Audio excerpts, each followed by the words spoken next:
Alright, here we are at 8 o'clock and we are ready to get started. Welcome back, everyone. This is our 7th night of reading from the Odyssey, and this is, well, I guess we might as well embrace it.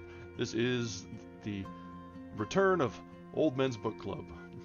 So, let's go ahead and get ready and settled in. We've got our drink ready, we have the crowd around, and we are ready to get back into it. The last few days has been build up to the final confrontation between Odysseus and the suitors that have been pursuing his wife for these past 20 years or so. I'm not sure how long actually they've been at it.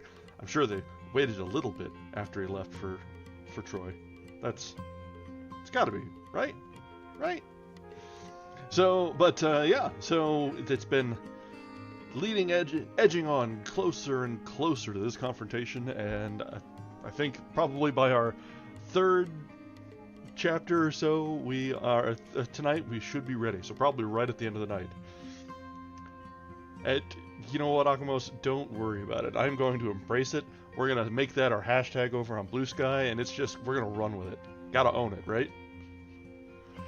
So let's go ahead and get into it. So the longer we wait and yammer on about this before we get into it, the longer it will take and the less likely it will be that we'll see to it tonight.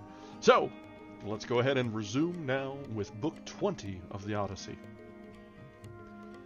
Pallas and Odysseus consult of the killing of the wooers. But the goodly Odysseus laid him down to sleep in the vestibule of the house. He spread an undressed bull's hide on the ground, and above it many fleeces of sheep, that the Achaeans were wont to slay in sacrifice, and Eurynome threw a mantle over him where he lay.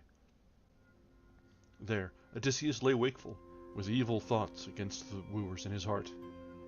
And the women came forth from their chamber, that aforetime were wont to lie with the wooers, making laughter and mirth among themselves.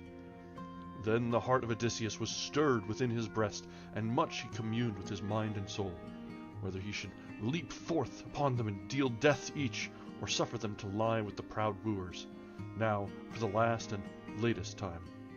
And his heart growled sullenly within him, and even as a bitch stands over her tender whelps growling, when she spies a man she knows not, and she is eager to assail him, so growled his heart within him in his wrath at their evil deeds. Then he smote upon his breast and rebuked his own heart, saying, Endure, my heart, yea, a baser thing thou once didst bear, on that day when the Cyclops, unrestrained in fury, devoured the mighty men of my company. But still thou didst endure till thy craft found a way for thee forth from out the cave, where thou thoughtest to die. So spake he, chiding his own spirit within him, and his heart verily abode steadfast in obedience to his word. But Odysseus himself lay tossing this way and that, and as when a man by great fire burning takes a paunch full of fat and blood, and turns it this way and that, and longs to have it roasted most speedily, so Odysseus tossed from side to side, musing how he might stretch forth his hands upon the shameless wooers, being but one man against so many. Then down from heaven came Athene, and drew nigh him, fashioned in the likeness of a woman. And she stood over his head, and spake to him, saying, Lo, now again, wherefore art thou watching, most luckless of all men living? Is not this thy house, and is not thy wife there within, and thy child? Such a son as men wish to have for their own. Then Odysseus of many counsels answered her, saying, Yea, goddess, all this thou hast spoken as is meet. But my heart within me muses in some measure upon this, how I may stretch forth my hands upon the shameless wooers, being but one man, while they abide ever in their companies within. Moreover, this other, harder matter I ponder in my heart, even if I were to slay them. By thy will and the will of Zeus, whither should I flee from the avengers? Look well to this, I pray thee. Then answered the goddess, the grey-eyed Athene, O heart of belief! Yea, many there be that trust even in a weaker friend than I am, in one that is a mortal and knows not such craft as mine. But I am a god, that preserve thee to the end, in all manner of toils.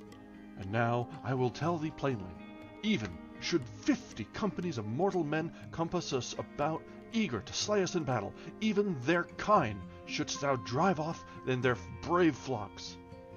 But let sleep in turn come over thee, to wake and to watch all night. This too is vexation of spirit, and soon shalt thou rise from out of thy troubles. So she spake, and poured slumber upon his eyelids. But for her part, the fair goddess went back to Olympus, while sleep laid hold of him, loosening the cares of his soul, sleep that loosens the limbs of men. His good wife awoke, and wept as she sat on her soft bed. But when she had taken her fill of weeping, to Artemis first the fair lady made her prayer. Artemis, lady and goddess, daughter of Zeus, would that even now thou wouldst plant thy shaft within my breast, and take my life away, even in this hour. Or else would that the storm wind might snatch me up, and bear me hence down the dusky ways, and cast me forth where the black flowing Oceanus mingles with the sea. It should be even as when the storm winds bear away the daughters of Pandareus. Their father and their mother the gods had slain, and the maidens were left orphans in the halls, and fair Aphrodite cherished them with curds and sweet honey and delicious wine, and Hera gave them beauty and wisdom beyond the lot of women. And holy Artemis dowered them with stature, and Athene taught them skill in all famous handiwork. Now, while fair Aphrodite was wending to high Olympus, to pray that a glad marriage might be accomplished for the maidens, and to Zeus she went whose joy is in the thunder, for he knows all things well, what the fates give and deny to mortal men. In the meanwhile, the spirits of the storm snatched away these maidens, and gave them to be handmaids to the hateful Erinyes. Would that in such wise they that hold the mansions of Olympus would take me from the sight of men, or that fair stressed Artemis would strike me, so that with a vision of Odysseus before mine eyes I might even pass beneath the dreadful earth, nor ever make a baser man's delight. But herein is an evil that may well be borne, namely, when a man weeps all the day long in great sorrow of heart, but sleep takes him in the night. For sleep makes him forgetful of all things, of good and evil, when once it has overshadowed his eyelids. But as for me, even the dreams that the gods send upon me are evil. For furthermore, this very night one seemed to lie by my side, in the likeness of my lord, as he was when he went with the host, and then was my heart glad, since methought it was no vain dream, but a clear vision at the last.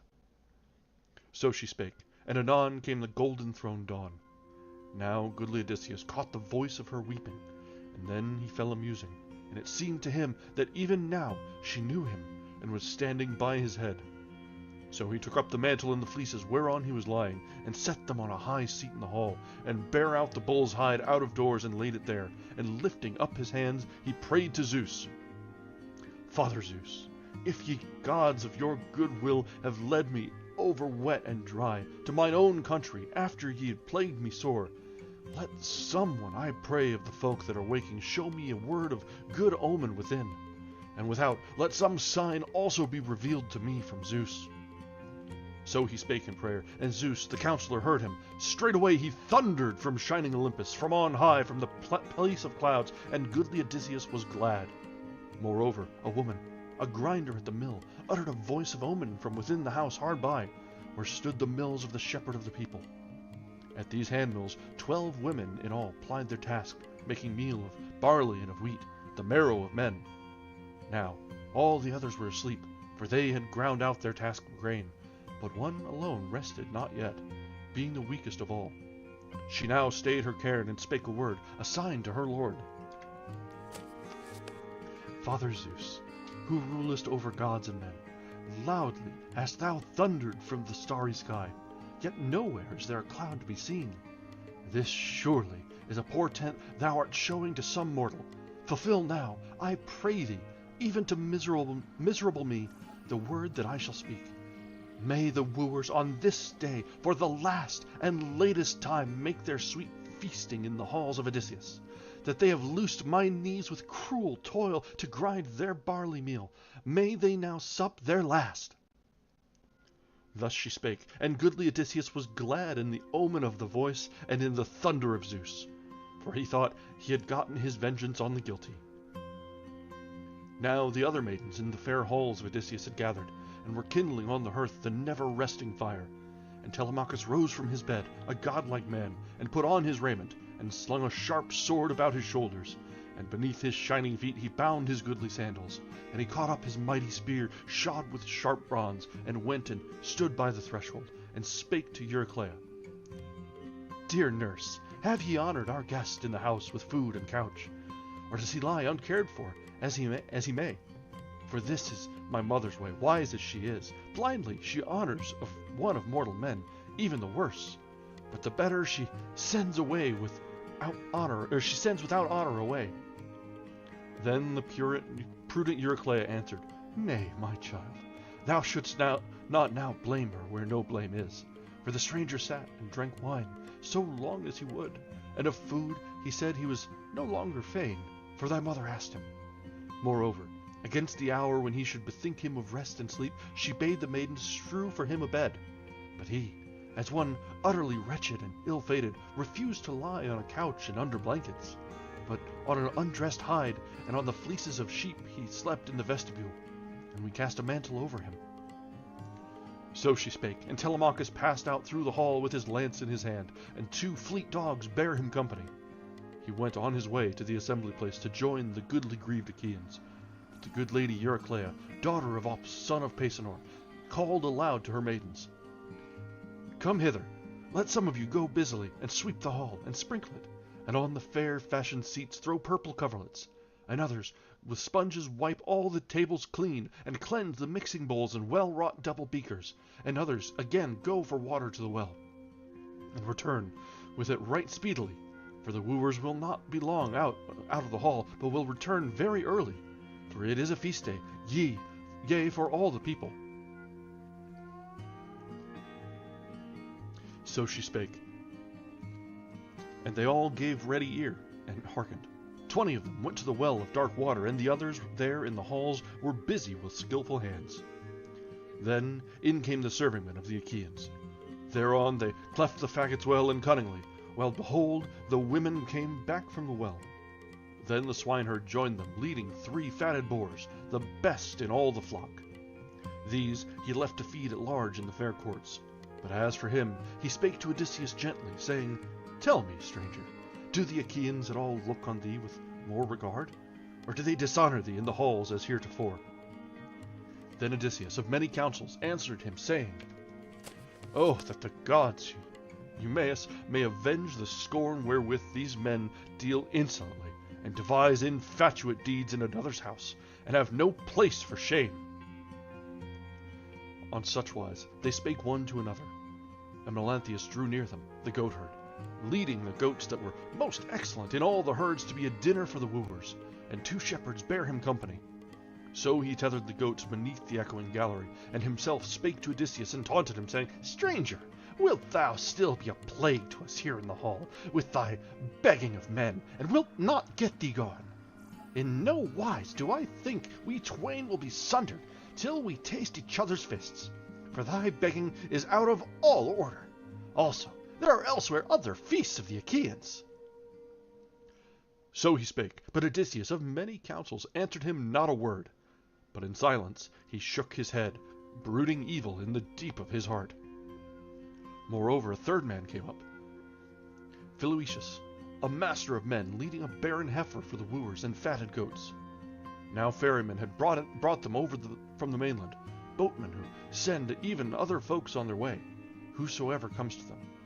The cattle he tethered carefully beneath the echoing gallery, and himself drew close to the swineherd, and began to question him. Swineherd, who is this stranger but newly come to our house? From what men does he claim his birth? Where are his kin and his native fields? Hapless is he, yet in fashion he is like a royal lord. The gods mar the goodliness of wandering men, when even for kings they have woven the web of trouble. So he spake, and came close to him, offering his right hand in welcome, and uttering his voice spake to him winged words. Father and stranger, hail! May happiness be thine in the time to come. But as now, thou art fast holden in many sorrows. Father Zeus, none other god is more baneful than thou. Thou hast no compassion on men that are of thine own begetting, but makest them to have fellowship with evil and with bitter pains. The sweat brake out on me when I beheld him, and mine eyes stand full of tears for memory of Odysseus. For he too, methinks, is clad in such vile raiment as this, and is wandering among men, if haply he yet lives and sees the sunlight. But if he be dead already, and in the house of Hades, then woe is me for the noble Odysseus, who set me over his cattle while I was but a lad in the land of the Cephalanians. And now these wax numberless. In no better wise could the breed of broad-browed cattle of any mortal increase, even as the ears of corn. But strangers command me to be ever driving these for themselves to devour, and they care nothing for the air in the house, nor tremble at the vengeance of the gods, for they are eager even now to divide among themselves the possessions of our Lord who is long afar. Now my heart within my breast often revolves this thing. Truly, it were an evil deed, while the son of the master is yet alive, to get me away to the land of strangers, and go off, with cattle and all, to alien men. But this is more grievous still, to abide here in affliction, watching over the herds of other men. Yea, long ago I would have fled and gone forth to some other of the proud kings, for things are now past sufferance. But still my thought is of that hapless one, if he might come I know not whence, and make a scattering of the wooers in the halls. Then Odysseus, of many counsels, answered him, saying, Neatherd, seeing thou art not like to an evil man or a foolish, and of myself I mark how that thou hast gotten understanding of heart. Therefore I will tell thee somewhat, and swear a great oath to confirm it. Be Zeus now my witness before any god, in the hospitable board and the hearth of noble Odysseus, whereunto I am come, that while thou art still in this place, Odysseus shall come home, and thou shalt see with thine eyes, if thou wilt, the slaying of the wooers who lord it here. Then the neatherd made answer, saying, Ah, would, stranger, that Cronion may accomplish this word. So shouldst thou know what my might is, and how my hands follow to obey. In like manner, Eumaeus prayed to all the gods, that wise Odysseus might return to his own home. On such wise they spake one to the other, but the wooers at that time were framing death and doom for Telemachus. Even so there came by them a bird on their left, and an eagle of lofty flight, with a cowering dove in his clutch. Then Amphinomus made harangue and spake among them, Friends, what counsel of ours will not go well, namely, the slaying of Telemachus? Rather, let us bethink of the feast. So spake Amphinomus, and his saying pleased them well. They passed into the halls of godlike Odysseus, and laid by their mantles on the chairs and high seats, and sacrificed great sheep and stout goats, and the fatlings of the boars, and the heifer of the herd. Then they roasted the entrails, and served them round, and mixed wine in the bowl, and the swineherd set a cup by each man. And Philoetius, a master of men, handed them wheat and bread in beautiful baskets, and Melanthius poured out the wine. So they put forth their hands on the good cheer set before them. Now Telemachus, in his crafty purpose, made Odysseus to sit down within the established hall by the threshold of stone, and placed for him a mean settle and a little table. He set by him his mess of the entrails, and poured wine into a golden cup, and spake to him, saying, There, sit thee down, drinking thy wine among the lords, and the taunts and the buffets of all the wooers I myself will ward off from thee. For this is no house of public resort, but the very house of Odysseus. And for me he won it. But, ye wooers, refrain your minds from rebukes and your hands from buffets, that no strife and feud may arise. So he said, and they all bit their lips and marveled at Telemachus, in that he spake boldly. Then Antinous, son of Euphates, spake among them, saying, Hard though the word be, let us accept it, Achaeans, even the word of Telemachus, though mightily he threatens us in his speech. For Zeus Cronion hath hindered us of our purpose, else would we have silenced him in our halls, shrill orator as he is. So spake Antinous, but Telemachus took no heed of his words. Now the henchmen were leading through the town the holy hecatomb of the gods, and lo, the long-haired Achaeans were gathered beneath the shady grove of Apollo, the prince of archery.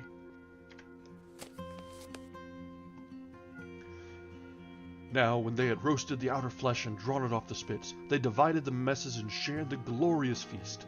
And beside Odysseus, they that waited sat an equal share, the same as that which fell to themselves. For so Telemachus commanded, the dear son of divine Odysseus.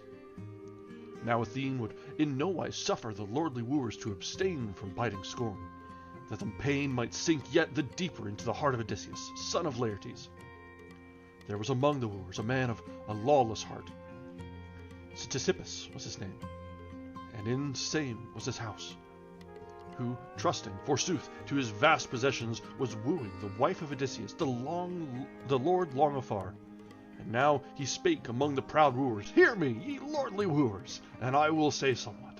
The stranger verily has long had his due portion, as is meet, an equal share, for it is not fair nor just to rob the guests of Telemachus of their right, whosoever they may be that come to this house.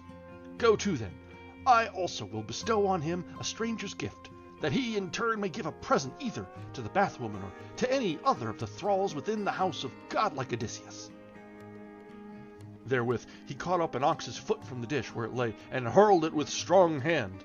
But Odysseus lightly avoided it with a turn of his head, and smiled right grimly in his heart. And the ox's foot smote the well-builded wall. Then Telemachus rebuked Ctesippus, saying, Verily, Ctesippus, it has turned out happier for thy heart's pleasure as it is. Thou didst not smite the stranger, for he himself avoided that which was cast at him. Else surely would I have struck thee through the midst with this sharp spear, and in place of wedding banquet thy father would have had to busy him about a funeral feast in this place. Wherefore let no man make show of unseemly deeds in this my house.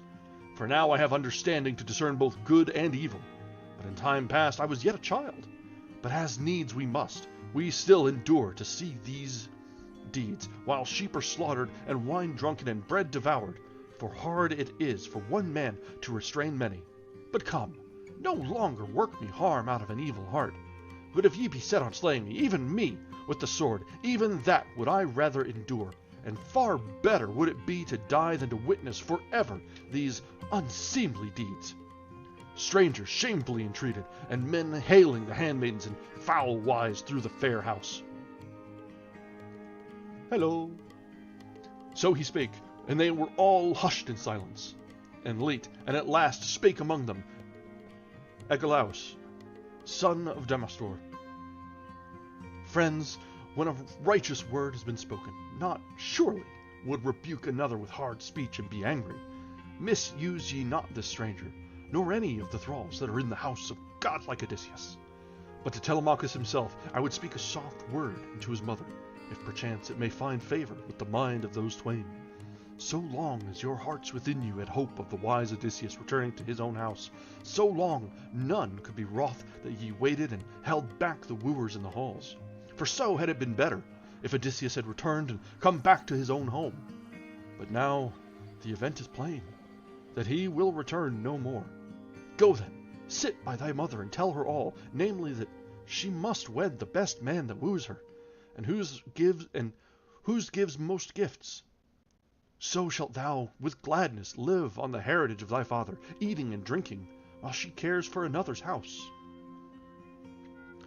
Then wise Telemachus answered and said, Nay, by Zeus, Agelaus, and by the griefs of my father, who far away methinks from Ithaca has perished or goes wandering, in no wise do I delay my mother's marriage. Nay, I bid her be married to what man she will, and withal I offer gifts without number.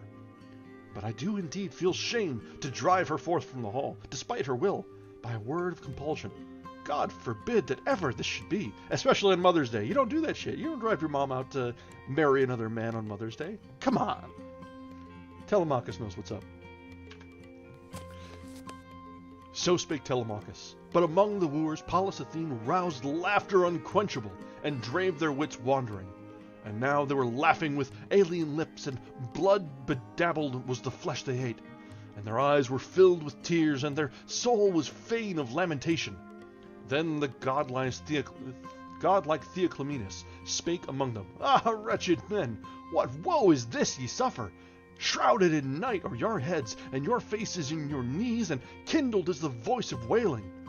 And all cheeks are wet with tears, and the walls and the fair main beams of the roofs are sprinkled with blood, and the porch is full, and full is the court, of ghosts that hasten hellwards beneath the gloom, and the sun has perished out of heaven, and an evil mist has overspread the world.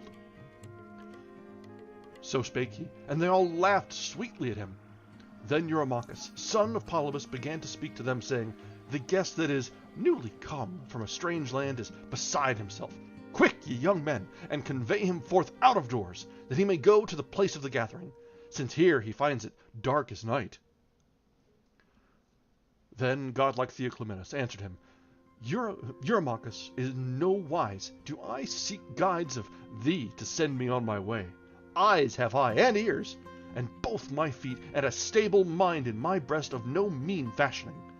With these I will go forth, for I see evil coming on you, which not one man of the wooers may avoid or shun.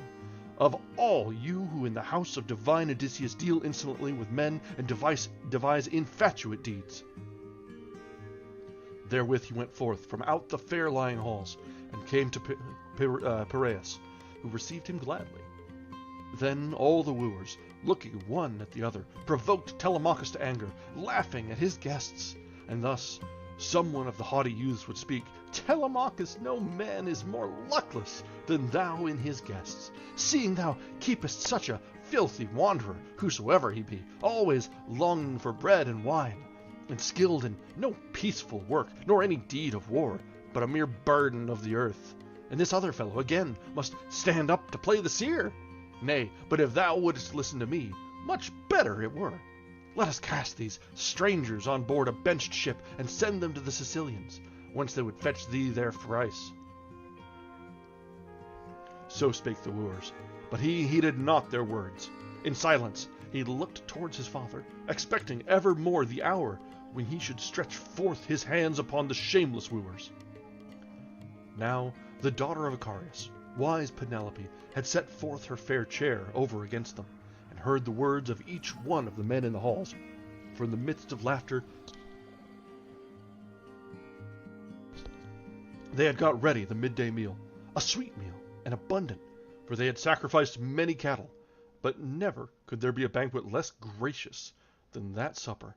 Such an one as the goddess and the brave man were soon to spread for them, for that they had begun the devices of shame.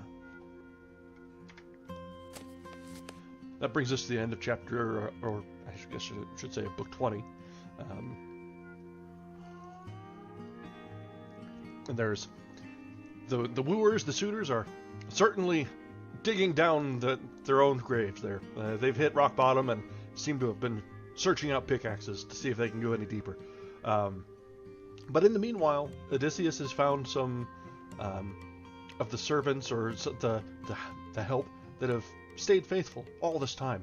There's been one of the maidens that serves to help Penelope and to keep the house is even now praying for the downfall of the wooers, and might be a timely prayer there. And he's found the keeper of the herds of the cattle is, after all this time, when he hired him when he was just a boy, is still hoping and keeping an eye out and really just praying for the return of his Lord. Exactly, yeah. These guys are going to be earning their just desserts. That is for certain. And so let's continue now to book 21, which is one of the most famous scenes, I should say, from this. A lot of people either know this or know of it. So it'll be nice to see it play out. Penelope bringeth forth her husband's bow, which the suitors could not bend, but was bent by Odysseus. Now the goddess, grey-eyed Athene, put it into the heart of the daughter of Icarius, wise Penelope, to set the bow and the axes of grey iron, for the wooers in the halls of Odysseus, to be the weapons of the contest, and the beginning of death. So she descended the tall staircase of her chamber, and took the well-bent key in her strong hand, a goodly key of bronze, whereon was a handle of ivory, and she betook her, with her handmaidens, to the treasure chamber, in the uttermost part of the house, where lay the treasures of her lord, bronze and gold and well-wrought iron.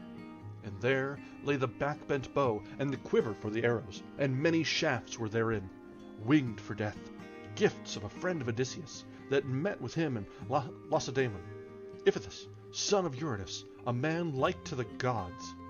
These twain fell in with one another in Messene, in the house of wise Ortolocus. Now Odysseus had gone thither to recover somewhat that was owing to him from all the people, for the men of Messene had lifted 300 sheep in bent ships from out of Ithaca with the shepherds of the flock. In quest of these it was that Odysseus went on a far embassy, being yet a lad. For his father and the other elders sent him forth. Moreover, Iphitus came thither in his search for 12 broodmares, which he had lost, with sturdy mules at the teat.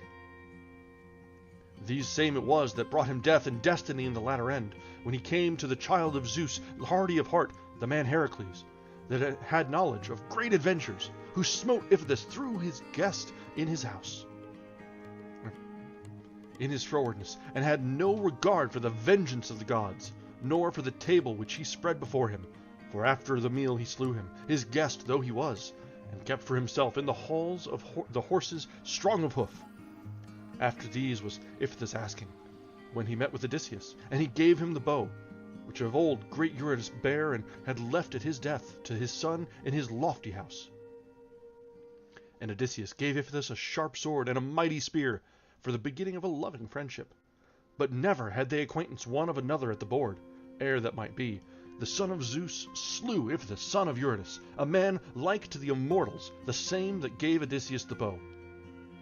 But goodly Odysseus would never take it with him on the black ships, as he went to the wars. But the bow was laid by at home in the halls as a memorial of a dear guest, and he carried it on his own land. Now, when the fair lady had come even to the treasure chamber, and had stepped upon the threshold of oak, which the carpenter had on a time planed cunningly, and over it had made straight the line, doorposts also had he fitted thereby, whereon he set shining doors. Anon she quickly loosed the strap from the handle of the door, and thrust in the key, and with a straight aim shot back the bolts. And even as a bull roars that is grazing in a meadow, so mightily roared the fair doors smitten by the key, and speedily they flew open before her. Then she stepped on to the high floor, where the coffers stood, wherein the fragrant raiment was stored. Thence she stretched forth her hand, and took the bow off the pin, all in the bright case which sheathed it round. And there she sat down, and set the case upon her knees, and cried aloud and wept, and took out the bow of her lord. Now, when she had her fill of tearful lament, she set forth to go to the hall to the company of the proud wooers, with the back-bent bow in her hands, and the quiver for the arrows, and many shafts were within, winged for death. And her maidens along with her bare a chest, wherein lay much store of iron and bronze, the gear of combat of their lord. Now, when the fair lady had come unto the wooers, she stood by the pillar of the well-builded roof, holding up her glistening tire before her face, and a faithful maiden stood on either side of her. And straightway she spake out among the wooers, and declared her word, saying, Hear me, ye lordly wooers, who have vexed this house, that ye might eat and drink here evermore. For as much as the master is long gone, nor could ye find any other mark for your speech. But all your desire was to wed me, and take me to wife. Nay, come now, ye wooers, seeing that this is the prize that is put before you, I will set forth for you the great bow of divine Odysseus, and whoso shall most easily string the bow in his hands, and shoot through all 12 axes, with him will I go and forsake this house of my wedlock, so fair and filled with all livelihood, which, methinks, I shall yet remember, aye, in a dream. So spake she, and commanded Eumaeus, the goodly swineherd, to set the bow for the wooers, and the axes of grey iron. And Eumaeus took them with tears, and laid them down. And otherwhere the neatherd wept, when he beheld the bow of his lord. Then Antinous rebuked them, and spake and hailed them foolish boors, whose thought looked not beyond the day. Ah, wretched pair! Wherefore now do ye shed tears, and stir the soul of the lady within her? when her heart already lies low in pain, for that she has lost her dear lord? Nay, sit and feast in silence, or else get ye forth and weep, and leave the bow here behind, to be a terrible contest for the wooers. For methinks that this polished bow does not lightly yield itself to be strung. For there is no man among all these present such as Odysseus was, and I myself saw him. Yea, I remember it well, though I was still but a child. So spake he, but his heart within him hoped that he would string the bow and shoot through the iron. Yet verily, he was to be the first that should taste the arrow at the hands of the noble Odysseus, whom but late he was dishonoring as he sat in the halls, and was inciting all his fellows to do likewise.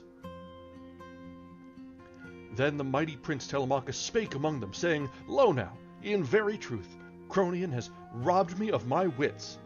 My dear mother, wise as she is, declares that she will go with a stranger and forsake this house. Yet I laugh, and in my silly heart I am glad.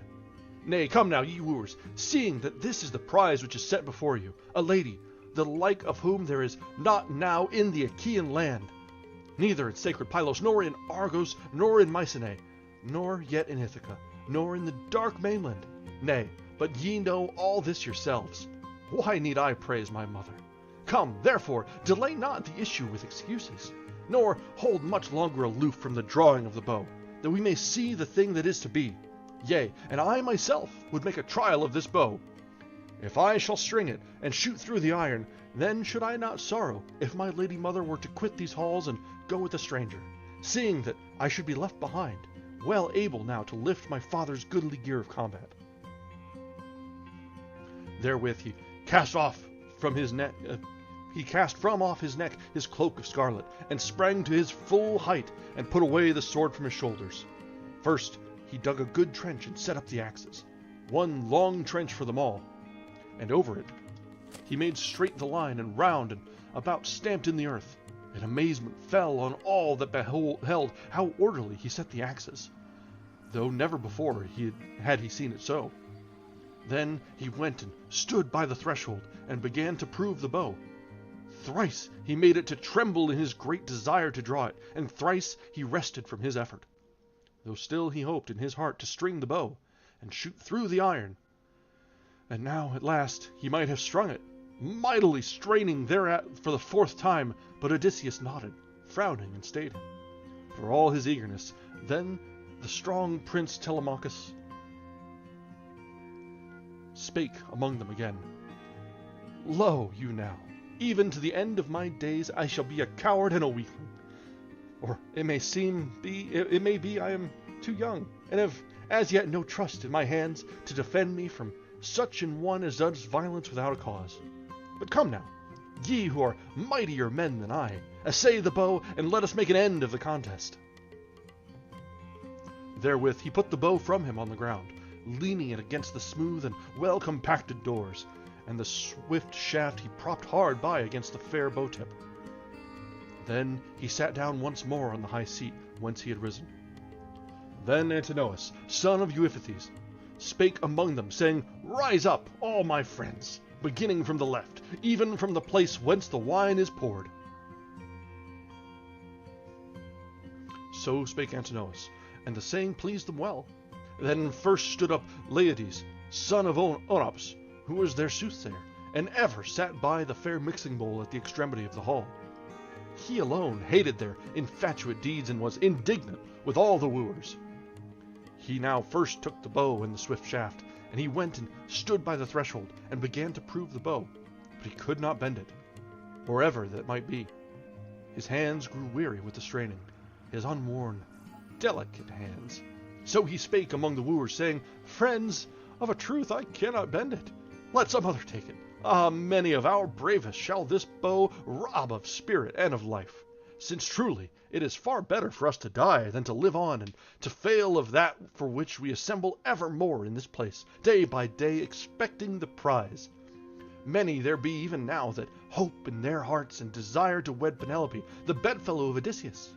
But when such an one shall make trial of the bow, and see the issue, thereafter let him woo some other fair-robed Achaean woman with his bridal gifts, and seek to win her. So may our lady wed the man that gives most gifts and comes to the chosen of fate.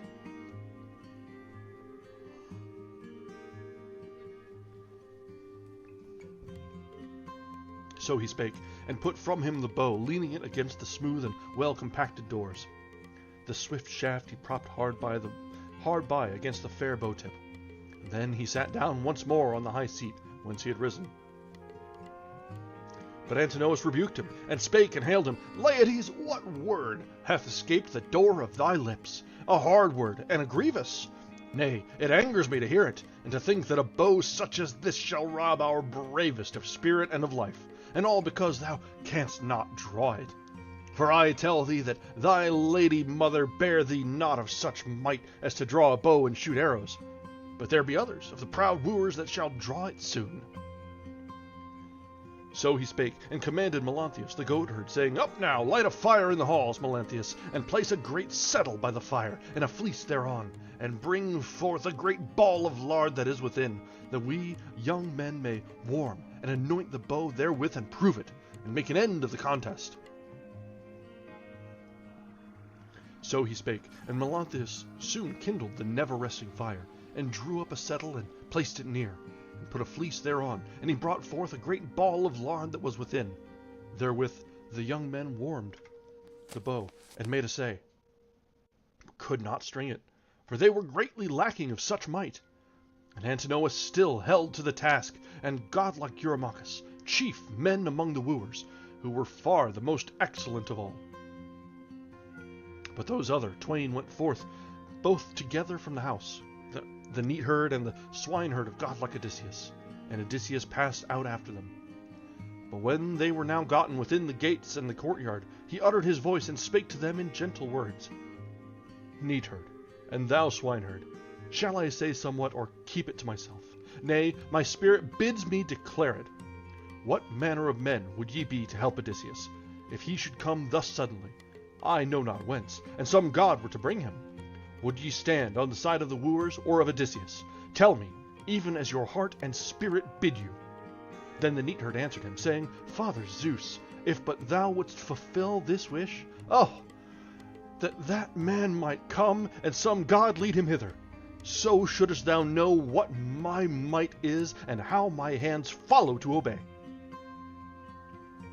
In like manner, Eumaeus prayed to all the gods that wise Odysseus might return to his own home. Now, when he knew for a surety what spirit they were of, once more he answered, and spake to them, saying, Behold, home am I come, even I.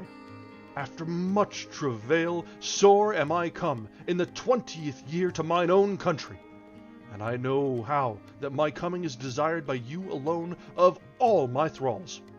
For from none besides have I heard a prayer that I might return once more to my home. And now I will tell you all the truth, even as it shall come to pass.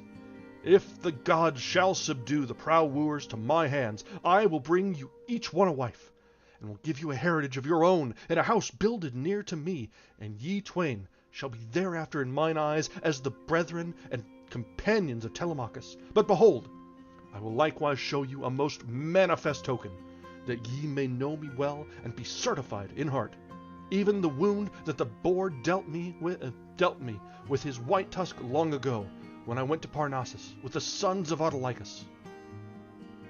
Therewith he drew aside the rags from the great scar, and when the twain had beheld it and marked it well, they cast their arms about the wise Odysseus, and fell a-weeping, and kissed him lovingly on head and shoulders, and in like manner Odysseus too kissed their heads and hands. And now would the sunlight have gone down upon their sorrowing, had not Odysseus himself stayed them, saying, Cease ye from weeping and lamentation, lest someone come forth from the hall and see us, and tell it likewise in the house. Nay, go ye within one by one, not both together, I first and you following, and let this be the token between us. All the rest, as many as are proud wooers, will not suffer that I should be given the bow and quiver. Do thou then, goodly Eumaeus, as thou bearest the bow through the hall, set it in my hands, and speak to the women that they bar the well-fitting doors of their chamber. And if any of them hear the sound of groaning, or the din of men within our halls, let them not run forth, but abide where they are in silence at their work. But on thee, goodly Philoetius, I lay this charge, to bolt and bar the outer gate of the court, and swiftly tie the knot. Therewith he passed within the fair-lying halls, and went and sat upon the settle whence he had risen, and likewise the 2 thralls of divine Odysseus went within. And now Eurymachus was handling the bow, warming it on this side and on that at the light of the fire. Yet even so he could not string it, and in his great heart he groaned mightily. And in heaviness of spirit he spake and called aloud, saying, Lo, you now, truly am I grieved for myself and for you all. Not for the marriage do I mourn so greatly, afflicted though I be. There are many Achaean women besides, some in sea-begirt Ithaca itself, and some in other cities. Nay, but I grieve, if indeed we are so far worse than godlike Odysseus in might, seeing that we cannot bend the bow. It will be a shame, even for men unborn, to hear thereof. Then Antinous, son of Eupeithes, answered him, Eurymachus, this shall not be so, and thou thyself too knowest it. For today the feast of the archer god is held in the land, a holy feast. Who at such a time would be bending bows? Nay, set it quietly by. What, and if we should let the axes all stand as they are, none, methinks, will come to the hall of Odysseus, son of Laertes, and carry them away. Go to now, let the wine-bearer pour for libation into each cup in turn, that after the drink-offering we may set down the curved bow. And in the morning bid Melanthius, the goatherd, to lead hither the very best goats in all his herds, that we may lay pieces of the thighs on the altar of Apollo the archer, and assay the bow, and make an end of the contest. So spake Antinous, and the saying pleased them well. Then the henchmen poured water on their hands, and pages crowned the mixing bowls with drinks, and served out the wine to all. And they had poured for libation into each cup in turn.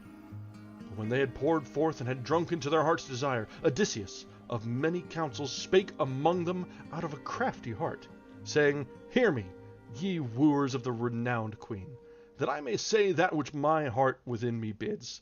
And mainly to Eurymachus I make my prayer, and to the godlike Antinous, for as much as he has spoken even this word aright, namely, that for this present ye cease from your archery, and leave the issue to the gods.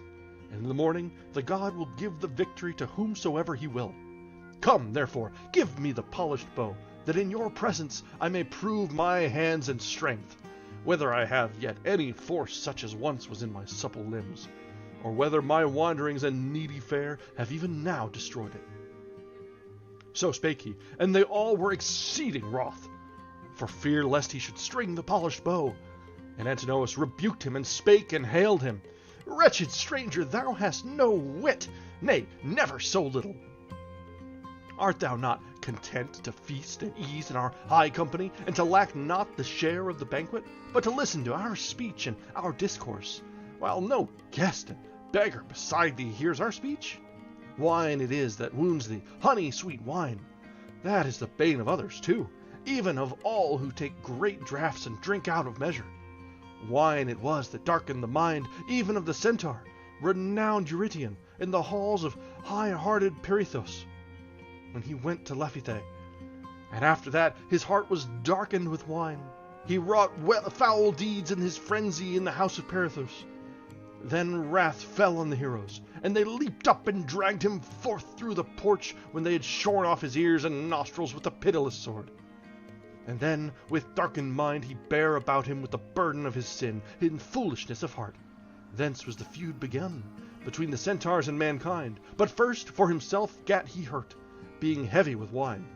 And even so I declare great mischief upon thee, if thou shalt string the bow, for thou shalt find no courtesy at the hand of anyone in our land, and anon we will send thee in a black ship to Echithus, the maimer of all men, and thence thou shalt not be saved alive. Nay then, drink at thine ease, and strive not still with men that are younger than thou. Then wise Penelope answered him, Antinous, truly, it is not fair nor just to rob the guests of Telemachus of their due, whosoever he may be that comes to this house.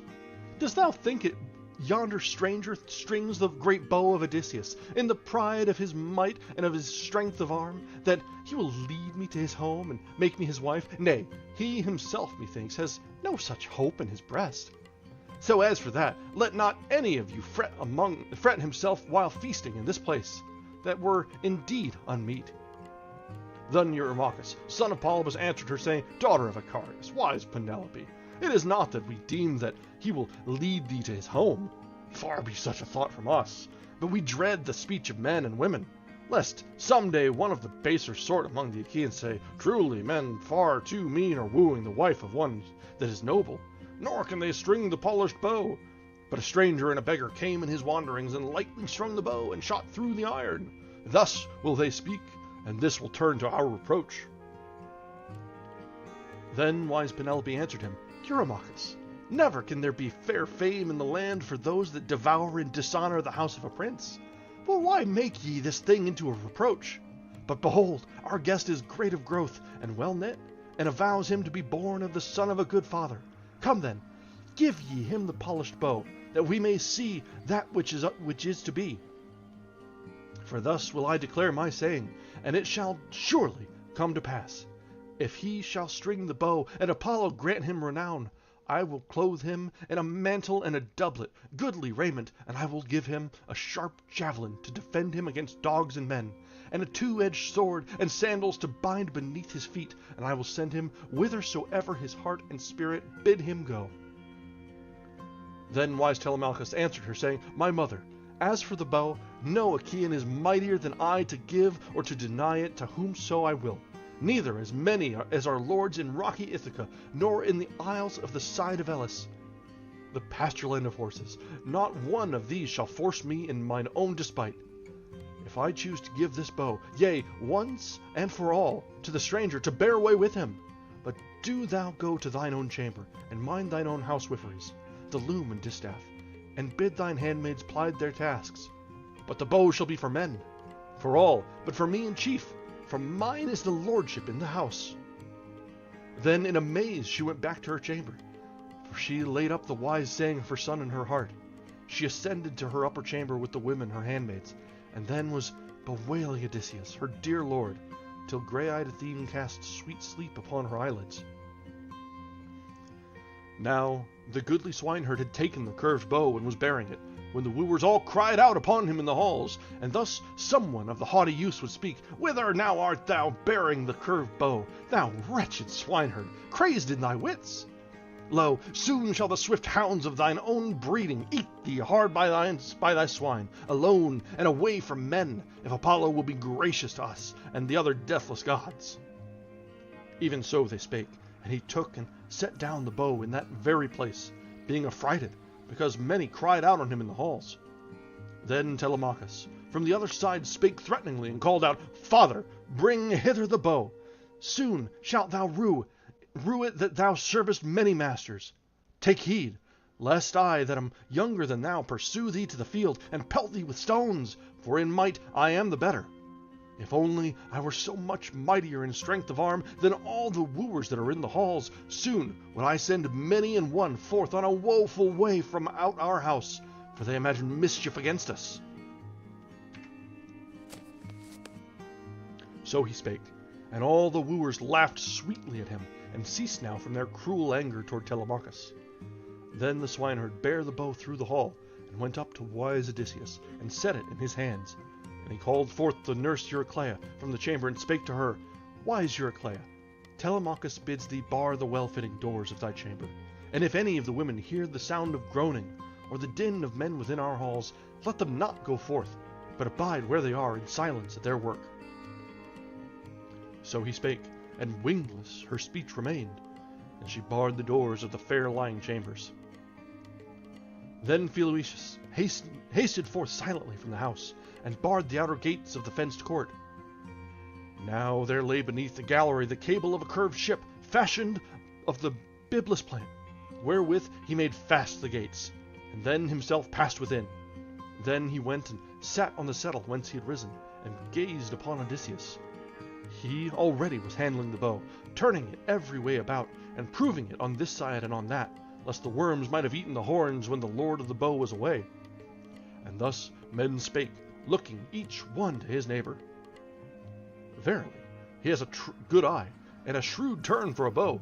Either, methinks, he himself has such a bow lying by at home, or else he is set on making one. In such wise does he turn it hither and thither in his hands, this evil-witted beggar. And another again of the haughty youths would say, Would that the fellow may have profit thereof, just so surely as he shall ever prevail to bend this bow.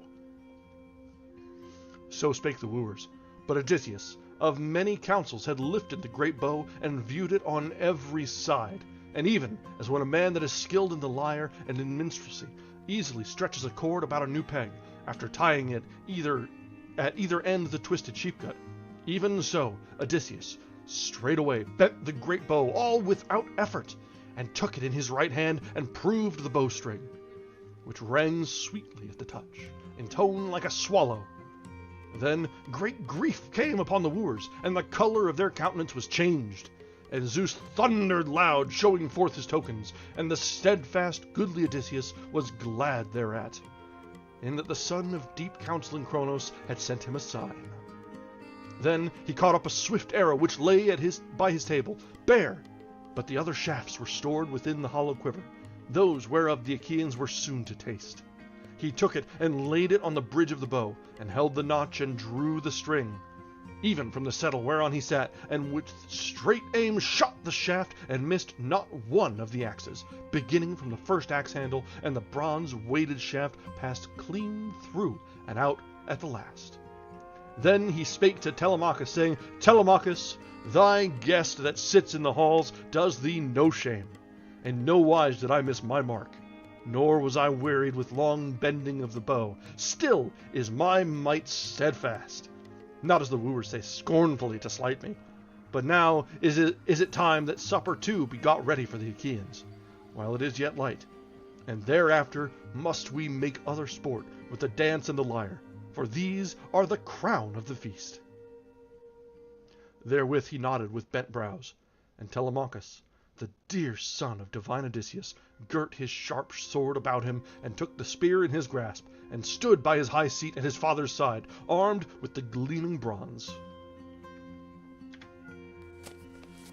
And that brings us to the end of chapter 20. Or I guess 21. Yeah, I can count. Really, I can count. And so we have, well, okay, so the next chapter, book 22, begins with the preface, the killing of the wooers. And so it is upon us. But I'm going to leave you for a minute.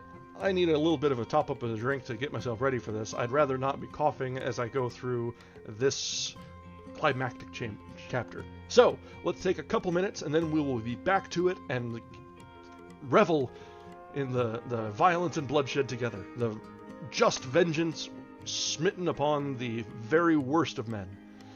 Because, man, I don't know about you guys, but it's good to see bad guys lose every once in a while. Especially nowadays, you don't see it near enough. So, let's get to it, alright? Alright, I'll be back in just a few minutes.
All right, we are back, and we are ready to get to it. You guys ready for this? All right, before we get started again, I guess now is as good a time as any to do the YouTube thing. We are trying to grow our channel here, build a little bit of a community. So if you'd be so kind, drop a like on the stream, subscribe if you haven't yet, and we'll see if we can get some more people to join our little old men's book club. So let's go ahead and get back to it.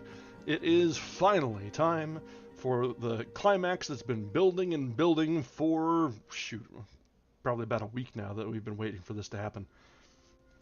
It's wonderful to see terrible things happen to worse people, and so it begins. And we resume now with Book 22 of the Odyssey.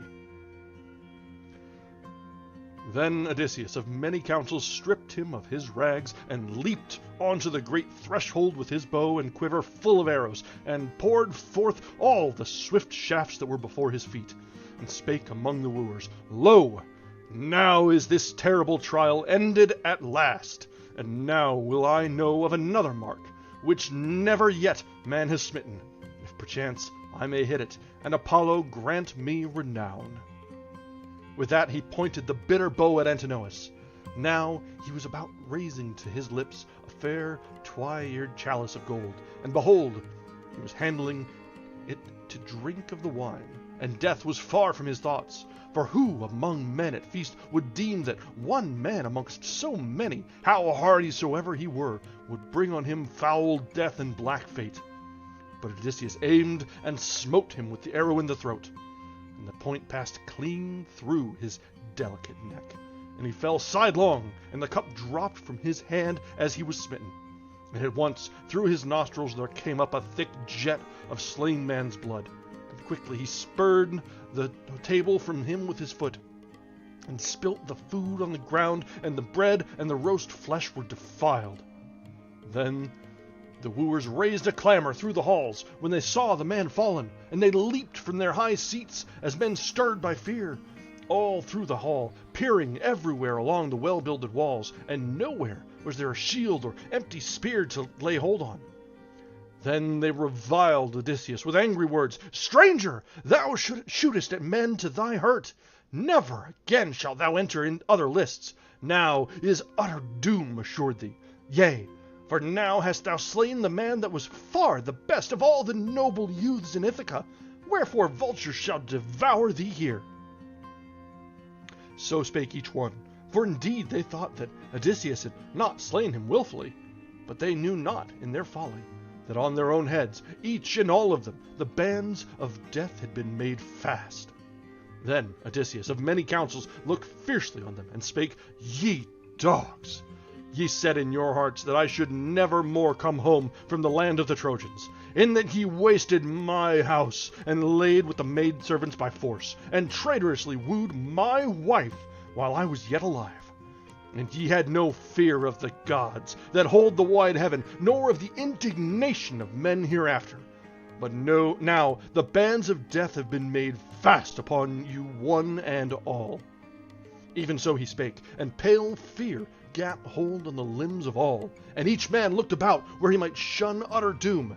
And Eurymachus alone answered him and spake, If thou art indeed Odysseus of Ithaca, come home again. With right thou speakest thus. Of all that the Achaeans have wrought, many infatuate deeds in thy halls, and many in the field. Howbeit, he now lies dead, that is to blame for all, Antinous. For he brought all these things upon us, not as longing very greatly for the marriage, nor needing it sore, but with another purpose, that Cronion has not fulfilled for him, namely, that he might himself be king over all the land of stablished Ithaca, and he was to have lain in wait for thy son and killed him. But now he is slain after his deserving, and do thou spare thy people, even thine own, and we will hereafter go about the township, and yield thee amends for all that has been eaten and drunken in thy halls. Each for himself, bringing atonement of 20 oxen worth, and requiting thee in gold and bronze, till thy heart is softened. But till then none may blame thee that thou art angry. Then Odysseus of many counsels looked fiercely on him, and said, Eurymachus, not even if ye gave me all your heritage, all that ye now have, and whatsoever else ye might in any wise add thereto. Not even so would I henceforth hold my hands from slaying, ere the wooers had paid for all their transgressions. And now the choice lies before you, whether to fight in fair battle or to fly, if any may avoid death and the fates. But there be some, methinks, that shall not escape from utter doom. He spake, and their knees were straightway loosened, and their hearts melted within them. And Eurymachus spake among them yet again, Friends, it is plain that this man will not hold his unconquerable hands. But now that he has caught up a polished bow and quiver, he will shoot from the smooth threshold till he has slain us all. Wherefore let us take thought for the delight of battle. Draw your blades, and hold up the tables to ward off the arrows of swift death. And let us all have at him with one accord, and drive him, if it may be, from the threshold and the doorway, and then go through the city, and quickly would the cry be raised. Thereby should this man soon have shot his latest bolt. Therewith he drew his sharp two-edged sword of bronze, and leapt on Odysseus with a terrible cry. But in the same moment goodly Odysseus shot the arrow forth, and struck him on the breast by the pap, and drave the swift shaft into his liver. So he let the sword fall from his hand, and grovelling over the table he bowed and fell, and spilt the food and the two-handled cup on the floor. And in his agony he smote the ground with his brow, and spurning with both his feet he overthrew the high seat, and the mist of death was shed upon his eyes. Then Amphinomus made at renowned Odysseus, setting straight at him, and drew his sharp sword, if perchance he might make him give ground from the door. But Telemachus was beforehand with him, and cast and smote him from behind with a bronze-shod spear between the shoulders, and drave it out through the breast, and he fell with a crash and struck the ground full with his forehead. Then Telemachus sprang away, leaving the long spear fixed at Amphinomus, for he greatly dreaded lest one of the Achaeans might run upon him with his blade, and stab him as he drew forth the spear, or smite him with a downstroke of the sword. So he started, and ran, and came quickly to his father, and stood by him, and spake winged words. Father, lo, now I will bring thee a shield and 2 spears, and a helmet all of bronze, close fitting on the temples. And when I return, I will arm myself, and likewise give arms to the swineherd and to the neatherd yonder, for it is better to be clad in full armor. And Odysseus of many counsels answered him, saying, Run, and bring them while I have arrows to defend me, lest they thrust me from the doorway, one man against them all. So he spake, and Telemachus obeyed his dear father, and went forth to the chamber, where his famous weapons were laying. Thence he took out 4 shields and 8 spears, and 4 helmets of bronze, with thick plumes of horsehair. And he started to bring them, and came quickly to his father. Now he girded the gear of bronze about his own body first, and in like manner the 2 thralls did on the goodly armor, and stood beside the wise and crafty Odysseus. Now he, so long as he had arrows to defend him, kept aiming and smote the wooers one by one in his house, and they fell thick one upon another. But when the arrows failed, the prince in his archery, he leaned his bow against the doorpost of the stablished hall, against the shining faces of the entrance.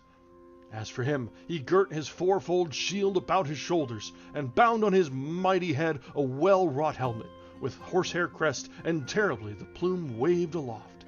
And he grasped 2 mighty spears tipped with bronze. Now there was in the well-builded wall a certain postern raised above the floor, and there by the topmost level of the threshold of the stablished hall was a way into an open passage, closed by well-fitted folding doors. So Odysseus bade the goodly swineherd stand near thereto, and watch the way, for thither there was but one approach. Then Agelaus spake among them, and declared his word to all. Friends, will not some man climb up to the postern, and give word to the people, and a cry would be raised straightway, so should this man soon have shot his latest bolt. Then Melanthius, the goatherd, answered him, saying, It may in no wise be, Prince Agelaus, for the fair gate of the courtyard is terribly nigh, and perilous is the entrance to the passage, and one man, if he were valiant, might keep back a host. But come, let me bring you armor from the inner chamber, that ye may be clad in hauberks, for methinks within that room, and not elsewhere, did Odysseus and his renowned son lay by the arms. Therewith Melanthius, the goatherd, climbed up by the clerestory of the hall to the inner chambers of Odysseus, whence he took 12 shields and as many spears, and as many helmets of bronze with thick plumes of horsehair. And he came forth and brought them speedily, and gave them to the wooers. Then the knees of Odysseus were loosed, and his heart melted within him. And he saw them girding on the armor, and brandishing the long spears in their hands. And great, he saw, was the adventure. Quickly he spake to Telemachus winged words. Telemachus, sure I am that one of the women in the halls is stirring up an evil battle against us. Or perchance it is Melanthius. Then wise Telemachus answered him, My father, it is I that have erred herein, and none other is to blame.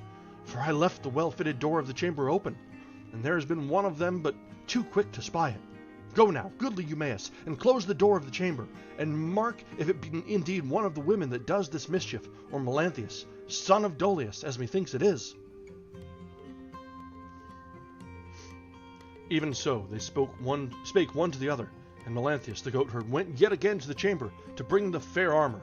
But the goodly swineherd was aware thereof, and quickly he spake to Odysseus, who stood nigh him, Son of Laertes, of the seed of Zeus, Odysseus, of many devices, lo, there again is that baleful man, whom we ourselves suspect. Going to the chamber, do thou tell me truly, shall I slay him, if I prove the better man, or bring him hither to thee, that he may pay for the many transgressions that he has devised in thy house? Then Odysseus of many counsels answered, saying, Verily, I and Telemachus will keep the proud wooers within the halls, for all their fury. But do ye twain tie his feet and arms behind his back, and cast him into the chamber, and close the door after you. And make fast to his body a twisted rope, and drag him up the lofty pillar till he be near the roof beams, that he may hang there and live for long, and suffer grievous torment. So he spake, and they gave good heed and hearkened. So they went forth to the chamber, but the goatherd, who was within, knew not of their coming. Now he was seeking for the armor in the secret place of the chamber, but they twain stood in waiting on either side the doorposts. And when Melanthius the goatherd was crossing the threshold with a goodly helm in one hand, and in the other a wide shield and an old, stained with rust, the shield of the hero Laertes that he bare when he was young. But at that time it was laid by, and the seams of the straps were loosened. Then the twain rushed on him and caught him, and dragged him in by the hair, and cast him on the floor in sorrowful plight, and bound him hand and foot in bitter bond, tightly winding each limb behind his back, even as the son of Laertes bade them, the steadfast goodly Odysseus. And they made fast to his body a twisted rope, and dragged him up to the lofty pillar, till he came near the roof beams. Then didst thou speak to him, and gird at him, swineherd Eumaeus, Now in good truth, Melanthius, shalt thou watch all night, lying in a soft bed as beseems thee, nor shall the early-born dawn escape thy ken, when she comes forth from the streams of Oceanus on her golden throne, in the hour when thou art wont to drive the goats to make a meal for the wooers in the halls. So he was left there, stretched tight in the deadly bond. But they twain got into their harness, and closed the shining door, and went to Odysseus, wise and crafty chief. There they stood, breathing fury, 4 men by the threshold, while those others within the halls were many and good warriors. Then Athene, daughter of Zeus, drew nigh them, like Mentor in fashion and in voice, and Odysseus was glad when he saw her, and spake, saying, Mentor, ward us from hurt, and remember me thy dear companion, that befriended thee often, and thou art of like age with me.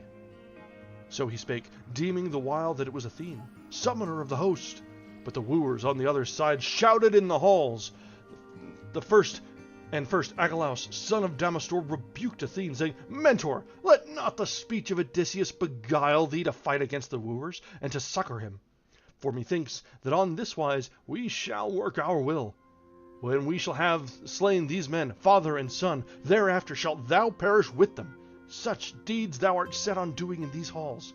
Nay, with thine own head shalt thou pay the price. When with the sword we shall have overcome your violence, we will mingle all thy possessions, all that thou hast at home or in the field, with the wealth of Odysseus, and we will not suffer thy sons nor thy daughters to dwell in the halls, nor thy good wife to gad about in the town of Ithaca. So spake he, and Athene was mightily angered at heart, and chid Odysseus in wrathful words. Odysseus, thou hast no more steadfast might, nor any prowess, as when for 9 whole years continually thou didst battle with the Trojans for high-born Helen of the white arms, and many men thou slewest in terrible warfare, and by thy device the wide-waged city of Priam was taken. How then, now that thou art come to thy house and thine own possessions, dost thou bewail thee, and art of feeble courage to stand before the wooers? Nay, come hither, friend, and stand by me, and I will show thee a thing, that thou mayest know what manner of man is Mentor, son of Aclamus, to repay good deeds in the ranks of foemen. She spake, and gave him not yet clear victory in full, but still for a while made trial of the might and prowess of Odysseus and his renowned son. As for her, she flew up to the roof timber of the murky hall, in such fashion as a swallow flies, and there sat down. Now Agelaus, son of Damastor, urged on the wooers, and likewise Eurynomus and Amphimedon, and here we go with a bunch of names, and Demoptolemus, and Pysandrus, son of Polyctor, and wise Polybus, for those were valiancy far the best men of the wooers, that still lived and fought for their lives. For the rest had fallen already beneath the bow and the thick rain of arrows. Then Agelaus spake among them, and made known his word to all. Friends, now at last will this man hold his unconquerable hands. Lo, now his mentor left him, and spoken but vain boasts, and these remain alone at the entrance of the doors. Wherefore now throw not your long spears all together, but come, do ye 6 cast first, if perchance Zeus may grant us to smite Odysseus and win renown.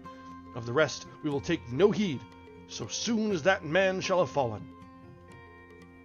So he spake, and they all cast their javelins as he bade them, eagerly, but behold, Athene so wrought that they were all in vain. One man smote the doorpost of the stablished hall, and another the well-fastened door, and the ashen spear of yet another wooer, heavy with bronze, stuck fast in the wall. So when they had avoided all the spears of the wooers, the steadfast, goodly Odysseus began first to speak among them. Friends, now my word is that we too cast, and hurl into the press of the wooers that are mad to slay and strip us beyond the measure of their former iniquities. So he spake, and they all took good aim and threw their sharp spears, and Odysseus smote Demoptolemus, and Telemachus Euryades, and the swineherd slew Elatus, and the neatherd Pysandrus. Thus they all bit the wide floor with their teeth, and the wooers fell back into the innermost part of the hall, but the others dashed upon them, and drew forth the shafts from the bodies of the dead. Then once more the wooers threw their sharp spears eagerly, but behold, Athene so wrought that many of them were in vain. One man smote the doorpost of the stablished hall, and another the well-fastened door, and the ashen spear of another wooer, heavy with bronze, struck in the wall. Yet Amphimedon hit Telemachus on the hand by the wrist lightly, and the shaft of bronze wounded the surface of his skin. And Ctesippus grazed the shoulder of Eumaeus with a long spear high above the shield, and the spear flew over and fell to the ground. Then again Odysseus, the wise and crafty, he and his men cast their swift spears into the press of the wooers, and now once more Odysseus, waster of cities, smote Eurydamas, and Telemachus Amphimedon, and the swineherd slew Polybus, and last the neatherd struck Ctesippus in the breast and boasted over him, saying, O son of Polytherses, thou lover of jeering, never give place to all to folly to speak so big, but leave thy case to the gods, since in truth they are far mightier than thou. This gift is thy recompense for the ox foot that thou gavest of late to the divine Odysseus, when he went begging through the house. So spake the keeper of the shambling kine. Next Odysseus wounded the son of Damastor in close fight with his long spear, and Telemachus wounded Leocritus, son of Eunor, right in the flank with his lance, and drave the bronze point clean through, that he fell prone and struck the ground full with his forehead. Then Athene held up her destroying aegis on high from the roof. and their minds were scared, and they fled through the hall like a drove of kine that the fitting gadfly falls upon and scatters hither and thither in springtime, when the long days begin. But the others set on like vultures of crooked claws and curved beak that come forth from the mountains and dash upon smaller birds, and these scour low in the plain, stooping in terror from the clouds, while the vultures pounce on them and slay them, and there is no help nor way of flight, and men are glad at the sport. Even so did the company of Odysseus set upon the wooers, and smite them right and left through the hall, and there rose a hideous moaning as their heads were smitten, and the floor all ran with blood.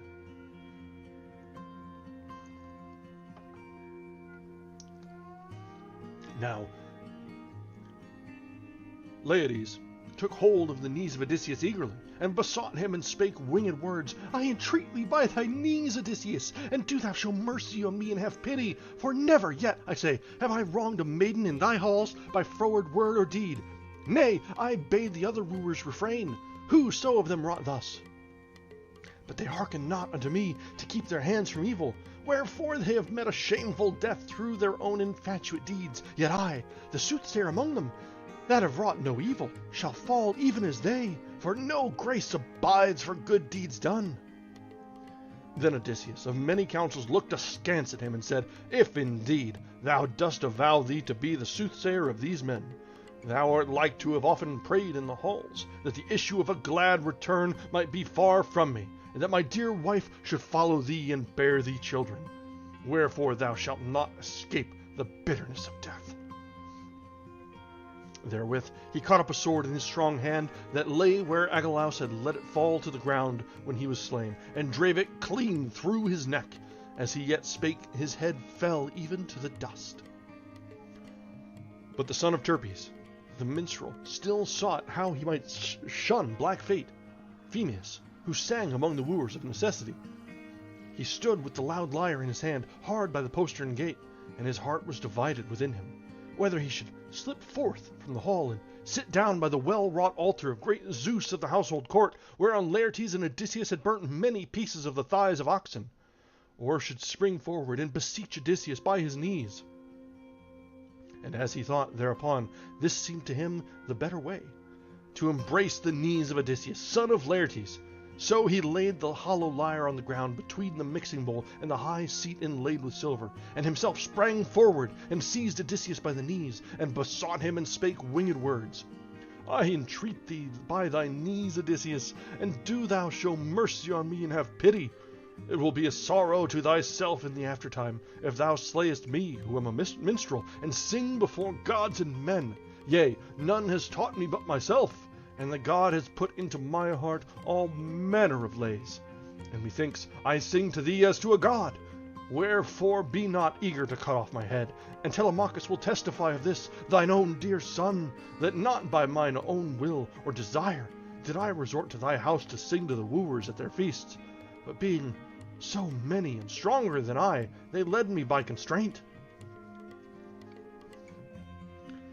So he spake, and the mighty Prince Telemachus heard him, and quickly spake to his father at his side, Hold thy hand, and wound not this blameless man with the sword, and let us save also the henchman Medon, that ever had charge of me in our house when I was a child, unless perchance Philoetus or the swineherd have already slain him, or he hath met thee in thy raging through the house. So he spake, and Medon, wise of heart, heard him, for he lay crouching beneath a high seat, clad about in the new flayed hide of an ox, and shunned black fate. So he rose up quickly from under the seat, and cast off the ox hide, and sprang forth, and caught Telemachus by the knees, and besought him and spake winged words. Friend, here am I, prithee, stay thy hand, and speak to thy father, lest he harm me with the sharp sword in the greatness of his strength, out of his anger for the wooers that wasted his possessions in the halls, and in their folly held thee in no honor. And Odysseus, of many counsels, smiled on him and said, Take courage, for lo, he has saved thee and delivered thee, that thou mayst know in thy heart, and tell it even to another, how far more excellent are good deeds than evil.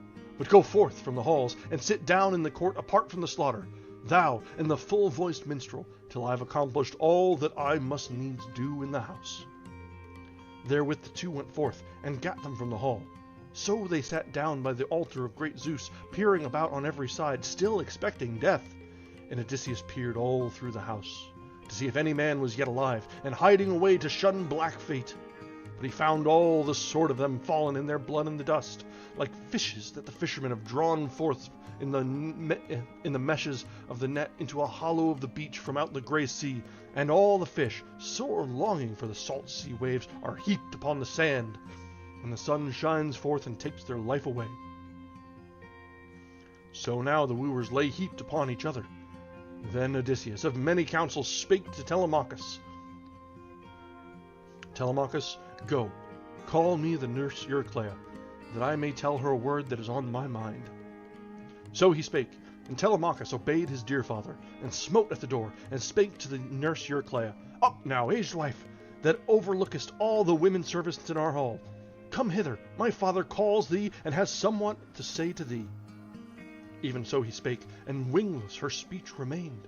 And she opened the doors of the fair-lying halls, and came forth, and Telemachus laid the way before her.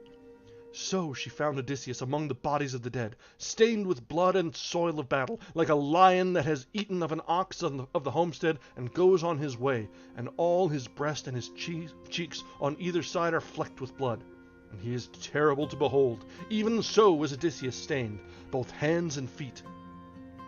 Now the nurse, when she saw the bodies of the dead, and the great gore of blood, made ready to cry aloud for joy, beholding so great an adventure. But Odysseus checked, and held her in her eagerness, and uttering his voice spake to her winged words. Within thine own heart rejoice, old nurse, and be still, and cry not aloud, for it is an unholy thing to boast over slain men. Now these hath the destiny of the gods overcome, and their own cruel deeds, for they honored none of earthly men, neither the bad nor yet the good, that came among them.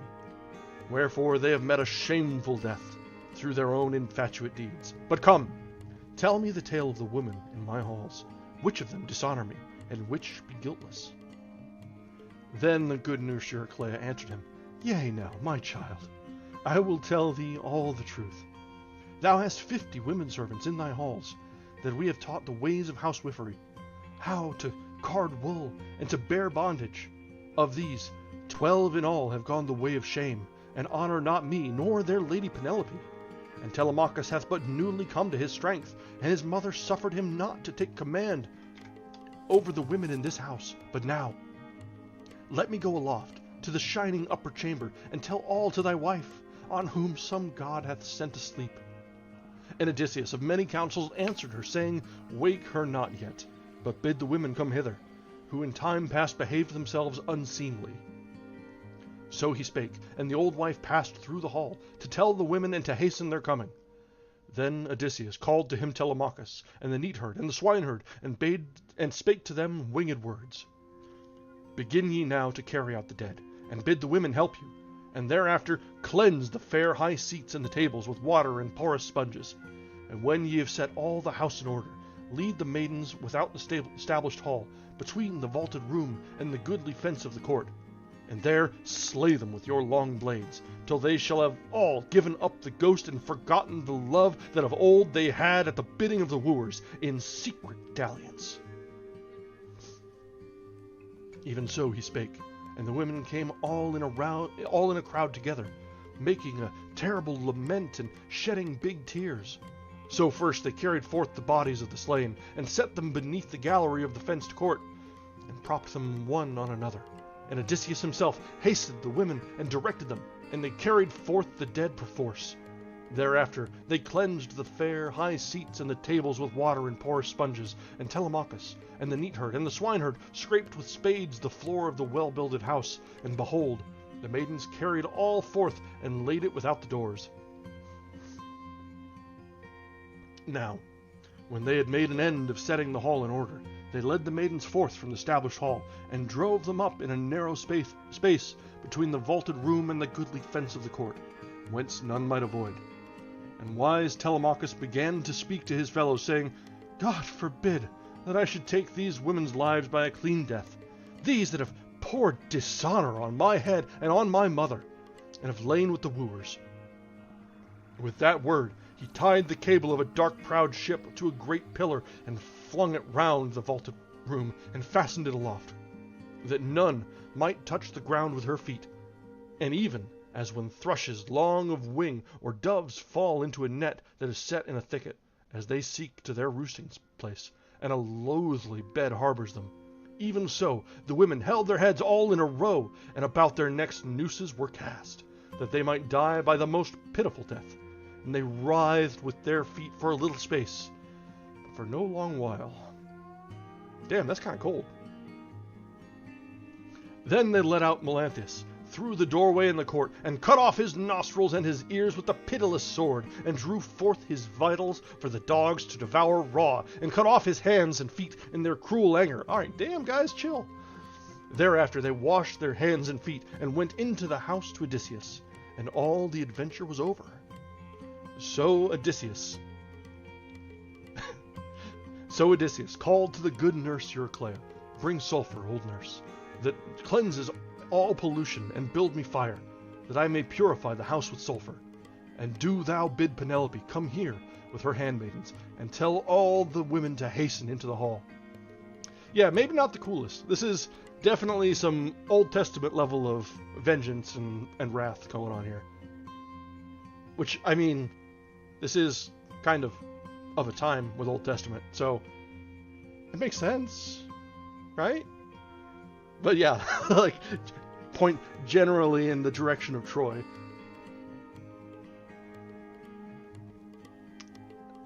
Then the good nurse Euryclea made answer, "Yea, my child, herein thou hast spoken aright.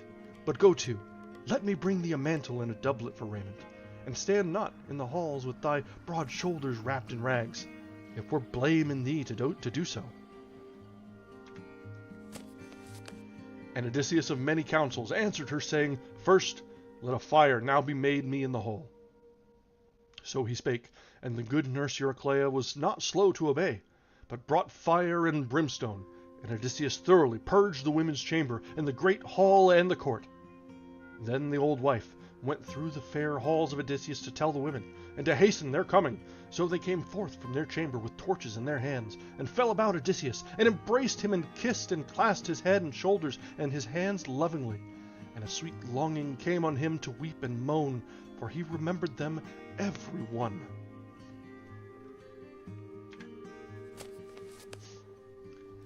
And that is the end of chapter 22. So that was a right mess, that was. But there was, it all went about as could be expected or could be hoped for. So, hey, bad things happening to bad people, and also bad things happening to people that maybe made a few mistakes. And then the swineherd getting his comeuppance. Oh, or not the swineherd, the goat herd getting his comeuppance. Good lord.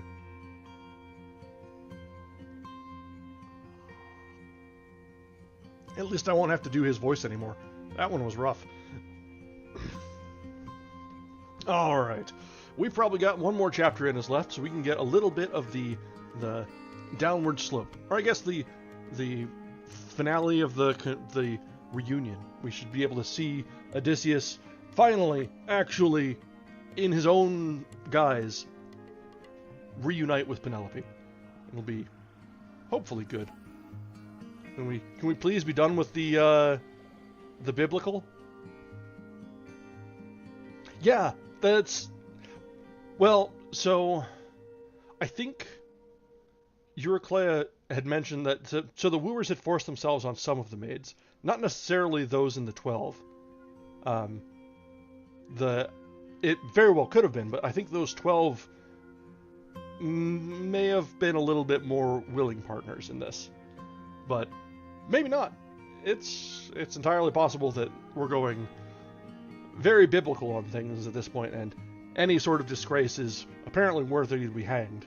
And not in the hang, break your neck way, but just, string you up and wait till it ends sort of way.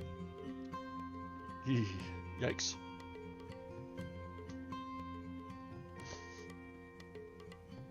Alright, so let's get one more chapter in tonight. This one should hopefully be of lighter heart. Although, the last one was fun.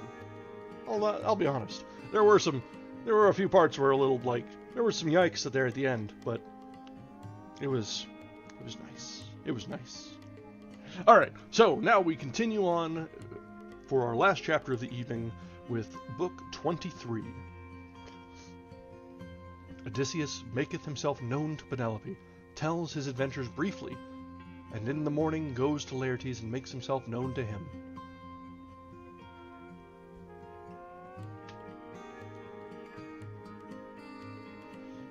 Then the ancient woman went up into the upper chamber, laughing aloud, to tell her mistress how her dear lord was within, and her knees moved fast for joy, and her feet stumbled one over the other. And she stood above the lady's head, and spake to her, saying, Awake, Penelope, dear child, that thou mayest see with thine own eyes that which thou desirest day by day. Odysseus hath come home, and hath got him to his own house, though late hath he come, and hath slain the proud wooers that troubled his house, and devoured his substance, and oppressed his child. Then wise Penelope answered her, Dear nurse, the gods have made thee distraught, the gods that can make foolish even the wisdom of the wise, and that stablish the simple in understanding. They it is that have marred thy reason. Though heretofore thou hadst a prudent heart, why dost thou mock me, who have a spirit full of sorrow, to speak these wild words, and rousest me out of sweet slumber, that had bound me and overshadowed mine eyelids? Never yet have I slept so sound, since the day that Odysseus went forth to see that evil Ilius, never to be named. Go to now, get thee down and back to the women's chamber.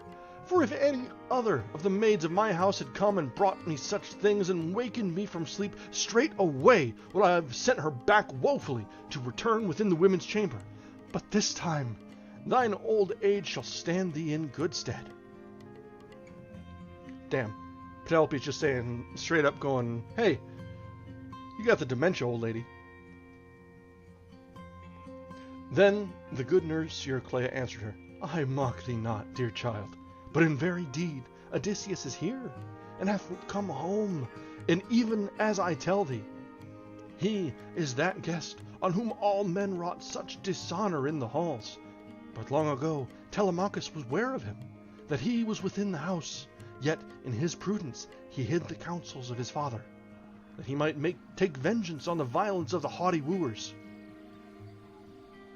Thus she spake, and then was Penelope glad, and leaping from her bed she fell on the old woman's neck, and let fall the tears from her eyelids, and uttering her voice spake to her winged words, Come, my dear nurse, I pray thee, tell me all truly, if indeed he hath come home as thou sayest, how he hath laid his hands on the shameless wooers, but he being but one man, while they abode ever in their companies within the house. Then the good nurse Eurycleia answered her, I saw not, I wist not, only I heard the groaning of men slain, and we in an inmost place of the well-builded chamber sat all amazed, and the close-fitted door shut in the room, till thy son called me from the chamber, for his father sent him out to that end. Then I found Odysseus standing among the slain, who around him, stretched on the hard floor, lay one upon the other. It would have comforted thy heart to see him, all stained like a lion, with blood and soil of battle. And now are all the wooers gathered in an heap by the gates of the court, while he is purifying his fair house with brimstone, and hath kindled a great fire, and hath sent me forth to call thee. So come with me, that ye may both enter into your heart's delight. For ye have suffered much affliction, and even now hath this thy long desire been fulfilled. Thy Lord hath come alive to his own hearth, and hath found both thee and his son in the halls, and the wooers that wrought him evil he hath slain, every man of them in his house. Then wise Penelope answered her, Dear nurse, boast not yet over them with laughter. Thou knowest how welcome the sight of him would be in the halls to all, and to me in chief, and to his son that we got between us. But this is no true tale as thou declarest it. Nay, but it is one of the deathless gods that hath slain the proud wooers in wrath at their bitter insolence and evil deeds. For they honored none of the earthly men, neither the good nor yet the bad that came among them. Wherefore they hath suffered an evil doom through their own infatuate deeds.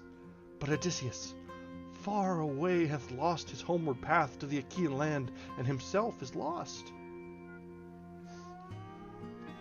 Then the good nurse Eurycleia made answer to her, My child, what word hath escaped the door of thy lips?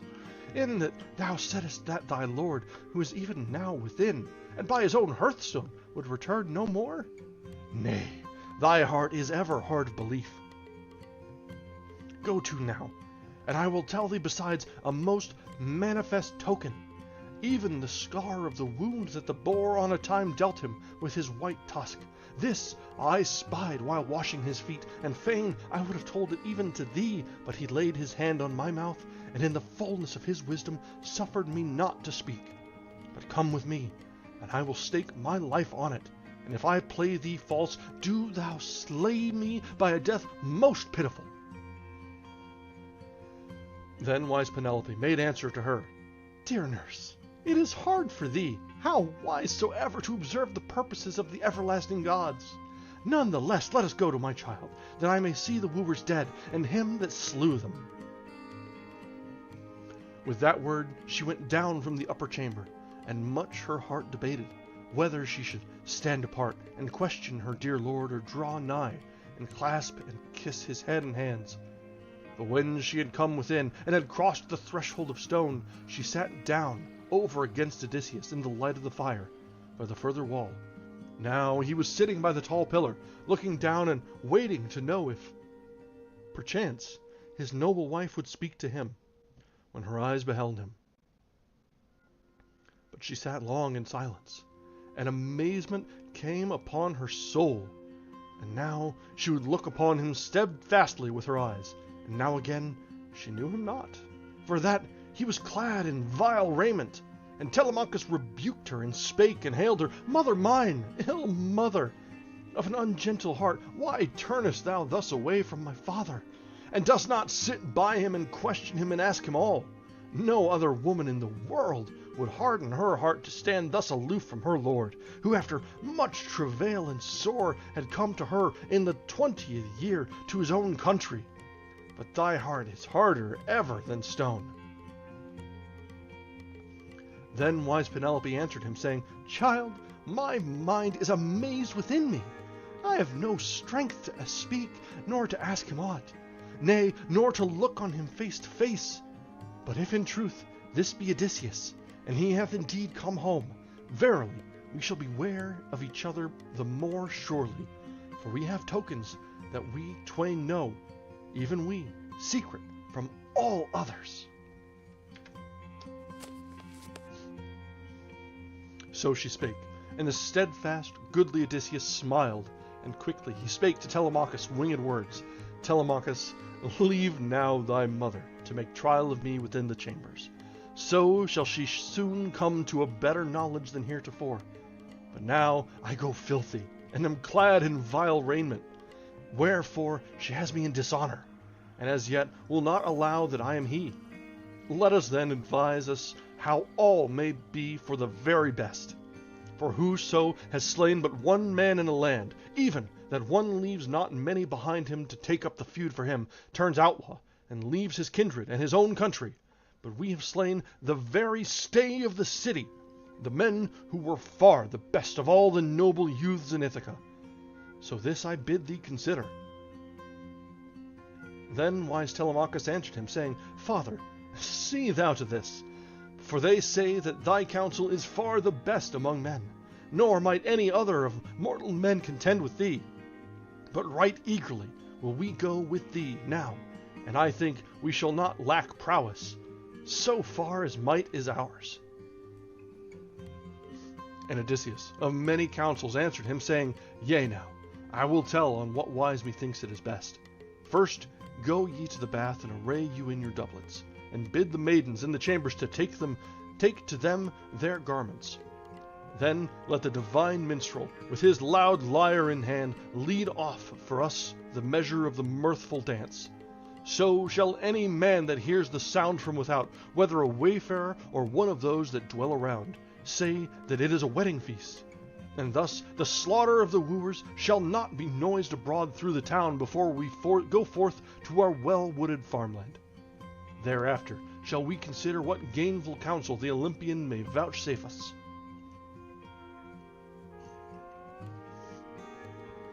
So he spake, and they gave good ear and hearkened to him. So first they went to the bath, and arrayed them in doublets, and the women were apparelled, and the divine minstrel took the hollow harp, and aroused in them the desire of sweet song and of the happy dance.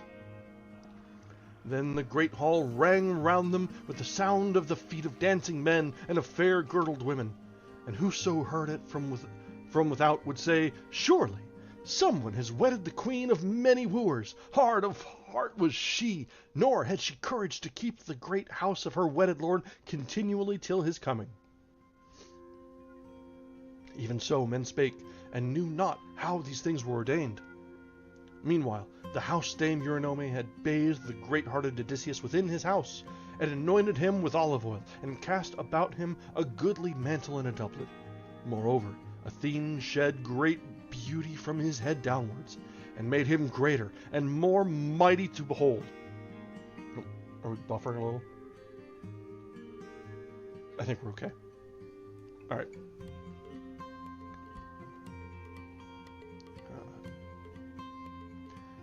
And from his head caused deep curling locks to flow like the hyacinth flower. And as when some skillful man overlays gold upon silver, one that Hephaestus and Pallas Athene had taught all manner of craft, and full of grace is his handiwork. Even so did Athene shed grace about his head and shoulders, and forth from the bath he came in form like to the immortals. Then he sat down again on the high seat, whence he had arisen over against his wife, and spake to her, saying, Strange lady, surely to thee, above all womankind, the Olympians have given a heart that cannot be softened. No other woman in the world would harden her heart to stand thus aloof from her husband, who after much travail and sore had come to her in the 20th year to his own country. Nay, come, nurse, strew a bed for me to lie all alone, for assuredly her spirit within her is as iron. Then wise Penelope answered him again, Strange man, I have no proud thoughts, nor do I think scorn of thee, nor am I too greatly astonished. But I know right well what manner of man thou wert, when thou wentest forth out of Ithaca, on the long-oared galley. But come, Eurycleia, spread for him the good bedstead outside the stablished bridal chamber that he built himself. Thither bring ye forth the good bedstead, and cast bedding thereon, even fleeces and rugs and shining blankets. So she spake and made trial of her lord. But Odysseus, in sore displeasure, spake to his true wife, saying, Verily, a bitter word is this, lady, that thou hast spoken. Who has set my bed otherwhere? Hard it would be for one, how skilled soever, unless a god were to come that might easily set it in another place. Hard it would be for one, how skilled soever. Oh, wait, chat distracted me. Damn it. But of men there is none living, howsoever strong in his youth, that could lightly upheave it. For a great token is wrought in the fashioning of the bed, and it was I that made it, and none other. There was a growing bush of olive, long of leaf, and most goodly of growth, within the inner court, and the stem as large as a pillar. Round about this I built the chamber, till I had finished it, with stones close set, and I roofed it over well, and added thereto compacted doors fitting well. Next I sheared off all the light wood of the long-leafed olive, and rough-hewed the trunk upwards from the root, and smoothed it around with the adze, well and skillfully, and made straight the line thereto, and so fashioned it into the bedpost. And I bored it all with the auger. Beginning from this bedpost, I wrought at the bedstead till I had finished it, and made it fair with inlaid work of gold and of silver and of ivory. Then I made fast therein a bright purple band of oxhide. Even so I declare to thee this token. And I know not, lady, if the bedstead be yet fast in his place, or if some man has cut away the stem of the olive tree, and set the bedstead otherwhere. So he spake, and at once her knees were loosened, and her heart melted within her, as she knew the sure tokens that Odysseus showed her. Then she fell a-weeping, and ran straight toward him, and cast her hands about his neck, and kissed his head, and spake, saying, Be not angry with me, Odysseus, for thou wert ever at other times the wisest of men. It is the gods that gave us sorrow, the gods who begrudged us that we should abide together, and have joy of our youth, and come to the threshold of old age. So be not wroth with me hereat, nor full of indignation, because at the first, when I saw thee, I did not welcome thee straightway, for always my heart within my breast shuddered, for fear lest some man should come and deceive me with his words.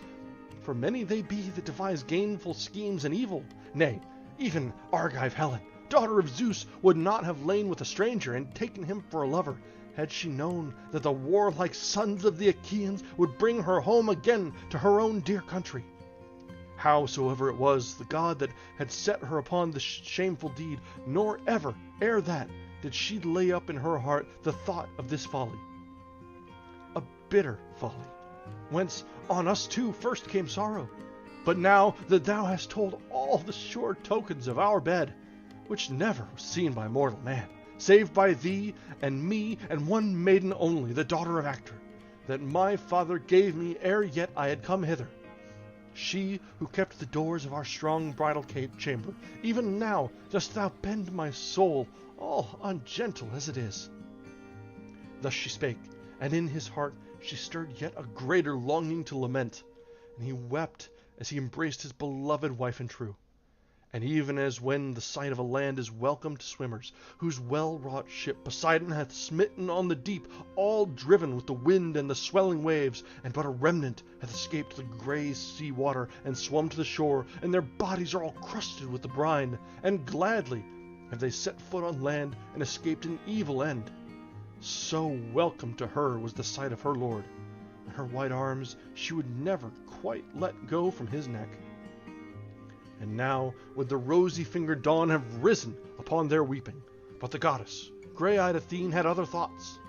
The night she held long in the utmost west, and on the other side she stayed the golden-throned dawn by the stream Oceanus, and suffered her not to harness the swift-footed steeds that bear light to men, Lampus and Phaeton, the steeds ever young that bring the morning.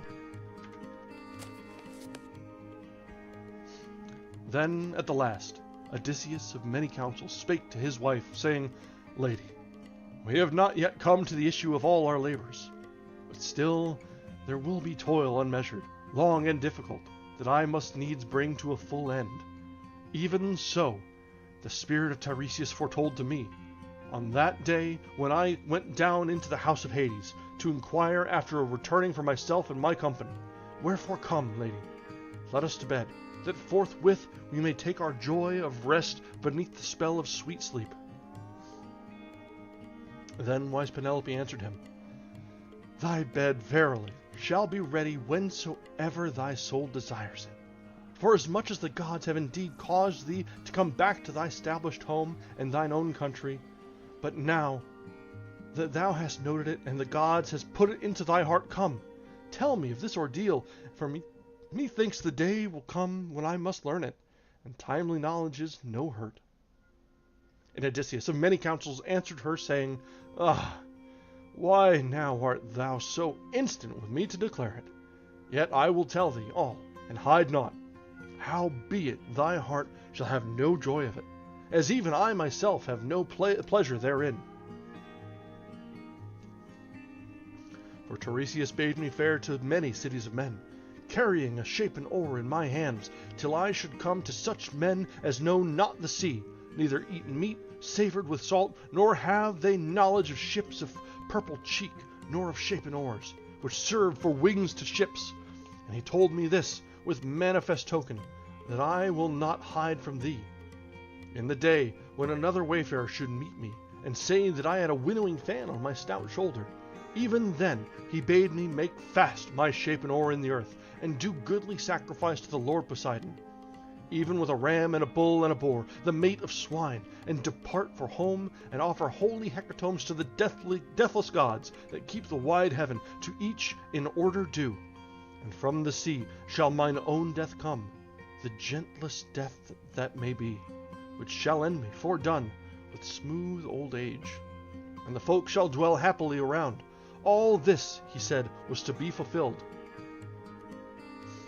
Then wise Penelope answered him, saying, If indeed the gods will bring about for thee a happier old age at the last, then is there hope that thou mayest yet have an escape from evil.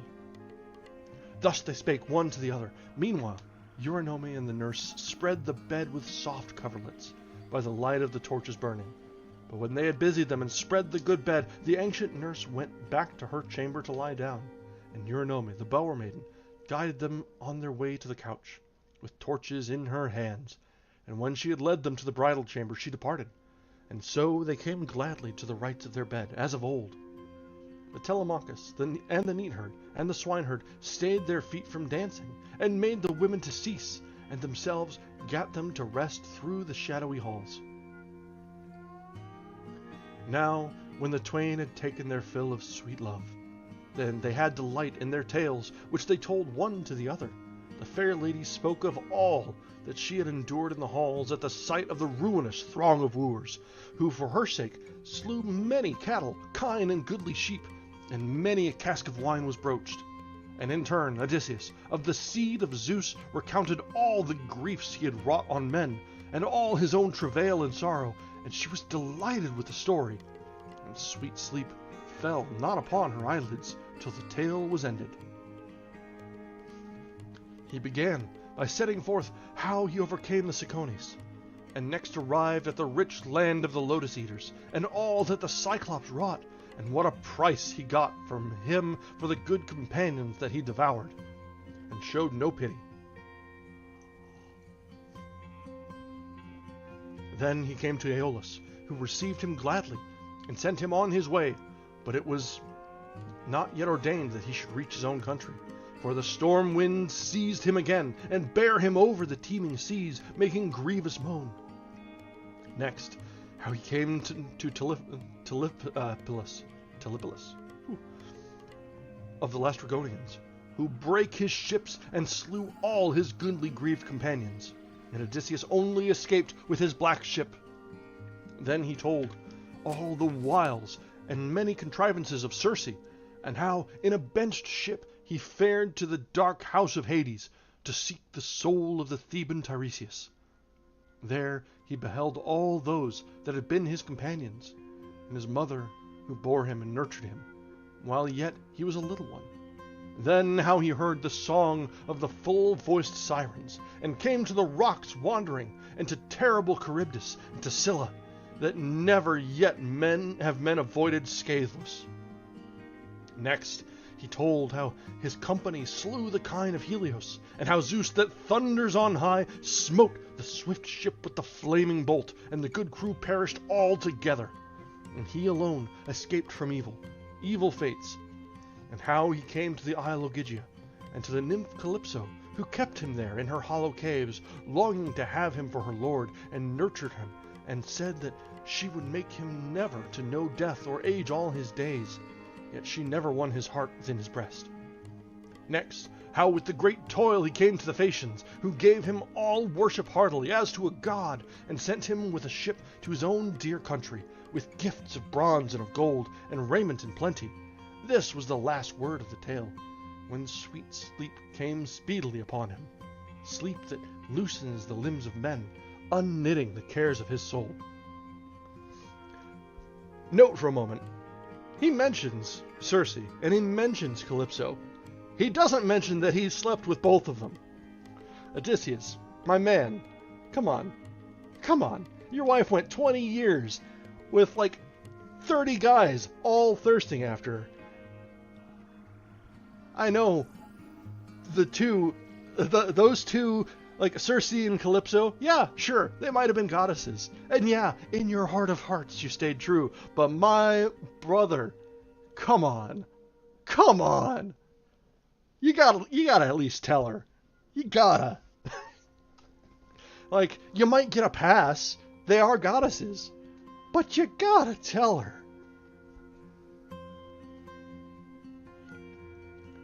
Then the goddess Grey-eyed Athene turned to new thoughts. When she deemed that Odysseus had taken his fill of love and sleep, straightway she roused from out Oceanus the golden-throned dawn to bear light to men. Then Odysseus gat him from his soft bed and laid this charge on his wife, saying, Lady, already have we had enough of labors, thou and I. Thou in weeping here and longing for my troublous return. I, while Zeus and the other gods bound me fast in pain, despite my yearning after home, away from mine own country. But now that we both have come to the bed of our desire, take thou thought for the care of my wealth within the halls. But as for the sheep that the proud wooers have slain, I myself will lift many more as spoil. And others the Achaeans will give, till they fill all my folds. But now, behold, I go to the well-wooded farmland to see my good father, who, for love of me, has been in sorrow continually. And this charge I lay on thee, lady, too wise thou art to need it. Quickly will the bruit go forth with the rising sun, the bruit concerning the wooers, whom I slew in the halls. Wherefore ascend with the women thy handmaids into the upper chamber, and sit there and look on no man, nor ask any question. Therewith he girded on his shoulder his goodly armor, and roused Telemachus, and the neatherd, and the swineherd, and bade them all take weapons of war in their hands. So they were not disobedient to his word, but clad themselves in mail, and opened the doors and went forth. And Odysseus led the way, and now there was light over all the earth. But them Athene hid in night, and quickly conducted out of the town. And that brings us to the end of book 23, and there are only a few left. So we've got 24 ahead of us. Actually, there's only one chapter left. It is unfortunate, but I am not going to go over for one chapter. These chapters do take about 20 to 30 minutes, sometimes even longer. So we're going to wrap it up here tonight. We will have one night left to finish up the book. Yeah, I know, right? It just keeps going and going and going and going and going. Now, this last one is the ending. It is like the synopsis here for the start of the chapter is: the Ithacans bury the wooers, and sitting in council resolve on revenge, and coming near the house of Laertes are met by Odysseus, and Laertes with Telemachus and servants, the whole number 12, and are overcome and submit. So it's the end. Like the town is going to discover that someone has killed all the best men of the city or of the town, and like, hey, get your torches and pitchforks. We're about to set up a mob. So we're almost done. Almost. So come Tuesday, we will finish the book. It'll be a short one, so we'll have some time to talk, go over some of our thoughts about the book, maybe review from what we remember, because I'm sure most of us read this in high school, and I, for one, do not remember it quite the same way. Admittedly, I may not have read it so attentively in school, and then also there's the whole fact that it's stretching for weeks on end back then in lessons. So we'll have a short session on Tuesday. We'll read the last chapter, and then have some time to chat. We'll probably end overall. And yeah, different translations also change things. I like this translation. I think we read the full thing, but it may have been such that, like, we only really talked about certain parts. So it was like cliff notes and then certain of the chapters. Or the teacher is like, all right, so these are the important parts, read these and we'll talk about it in class. It's been a while, I'll be honest.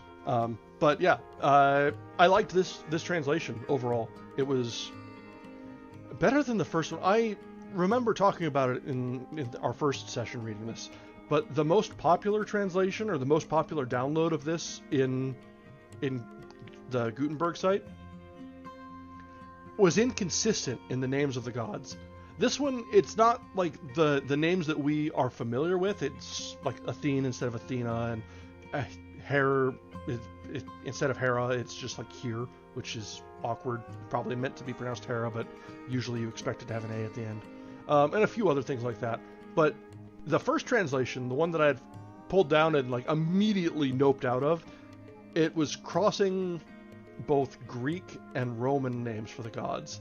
And that right away told me that whoever translated this had no idea what they were doing. So, be careful. Be careful what you find out there. Sure, it's free. But just because it's free doesn't mean it's right. Alright, guys. We are going to call it a night tonight.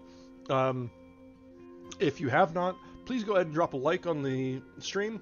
As I mentioned earlier in our break, we are trying to grow the channel, and the more likes on the videos and streams, it's the algorithm, it's YouTube. Sorry, I hate to do it, but it is what it is. And so, we will finish this on Tuesday. We have a day off, and then we will have a short stream, we'll finish the book, and we'll have a little bit of a chance to talk about things, and just a little bit of a yap. And then we'll find out what we'll read next.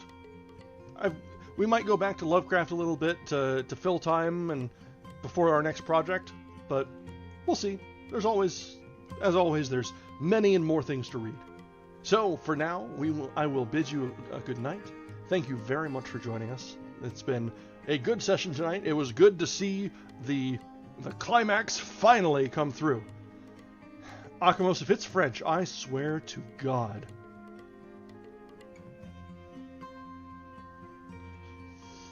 But I'd probably do it anyway.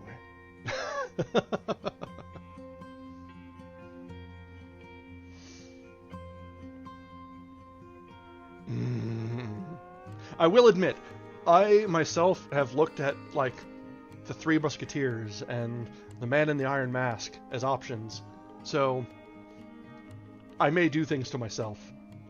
But we suffer together. My French pronunciation is heinous, absolutely atrocious, and you will suffer with me.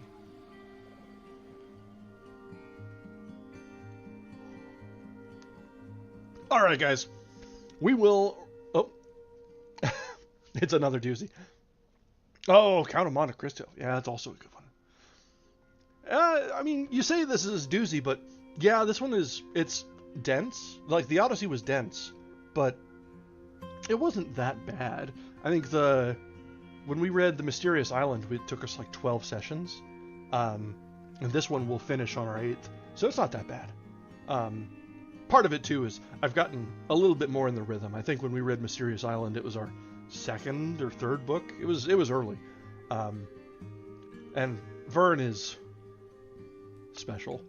It's approachable, but man, does it just keep going on forever and ever and ever. So, alright.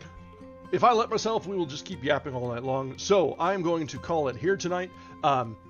Feel free to drop suggestions either in comments on the videos or the streams, or to drop a post over on Bluesky. I am more than happy to take suggestions any and always. I might slip in something of my own, a short story or something. We've got a bunch of Lovecraft to get through still, and all sorts of things here and there just to break things up, but we will happily take suggestions and get some direction on what people want to read, whether it be classics they want to share, or something they've never really gotten around to reading themselves and would rather suffer me to do it for them. It's such as it is. So, alright, thank you very much, everyone. I hope you have a wonderful night, and I will see you again on Tuesday, where we read the final chapter of the Odyssey. Thank you very much.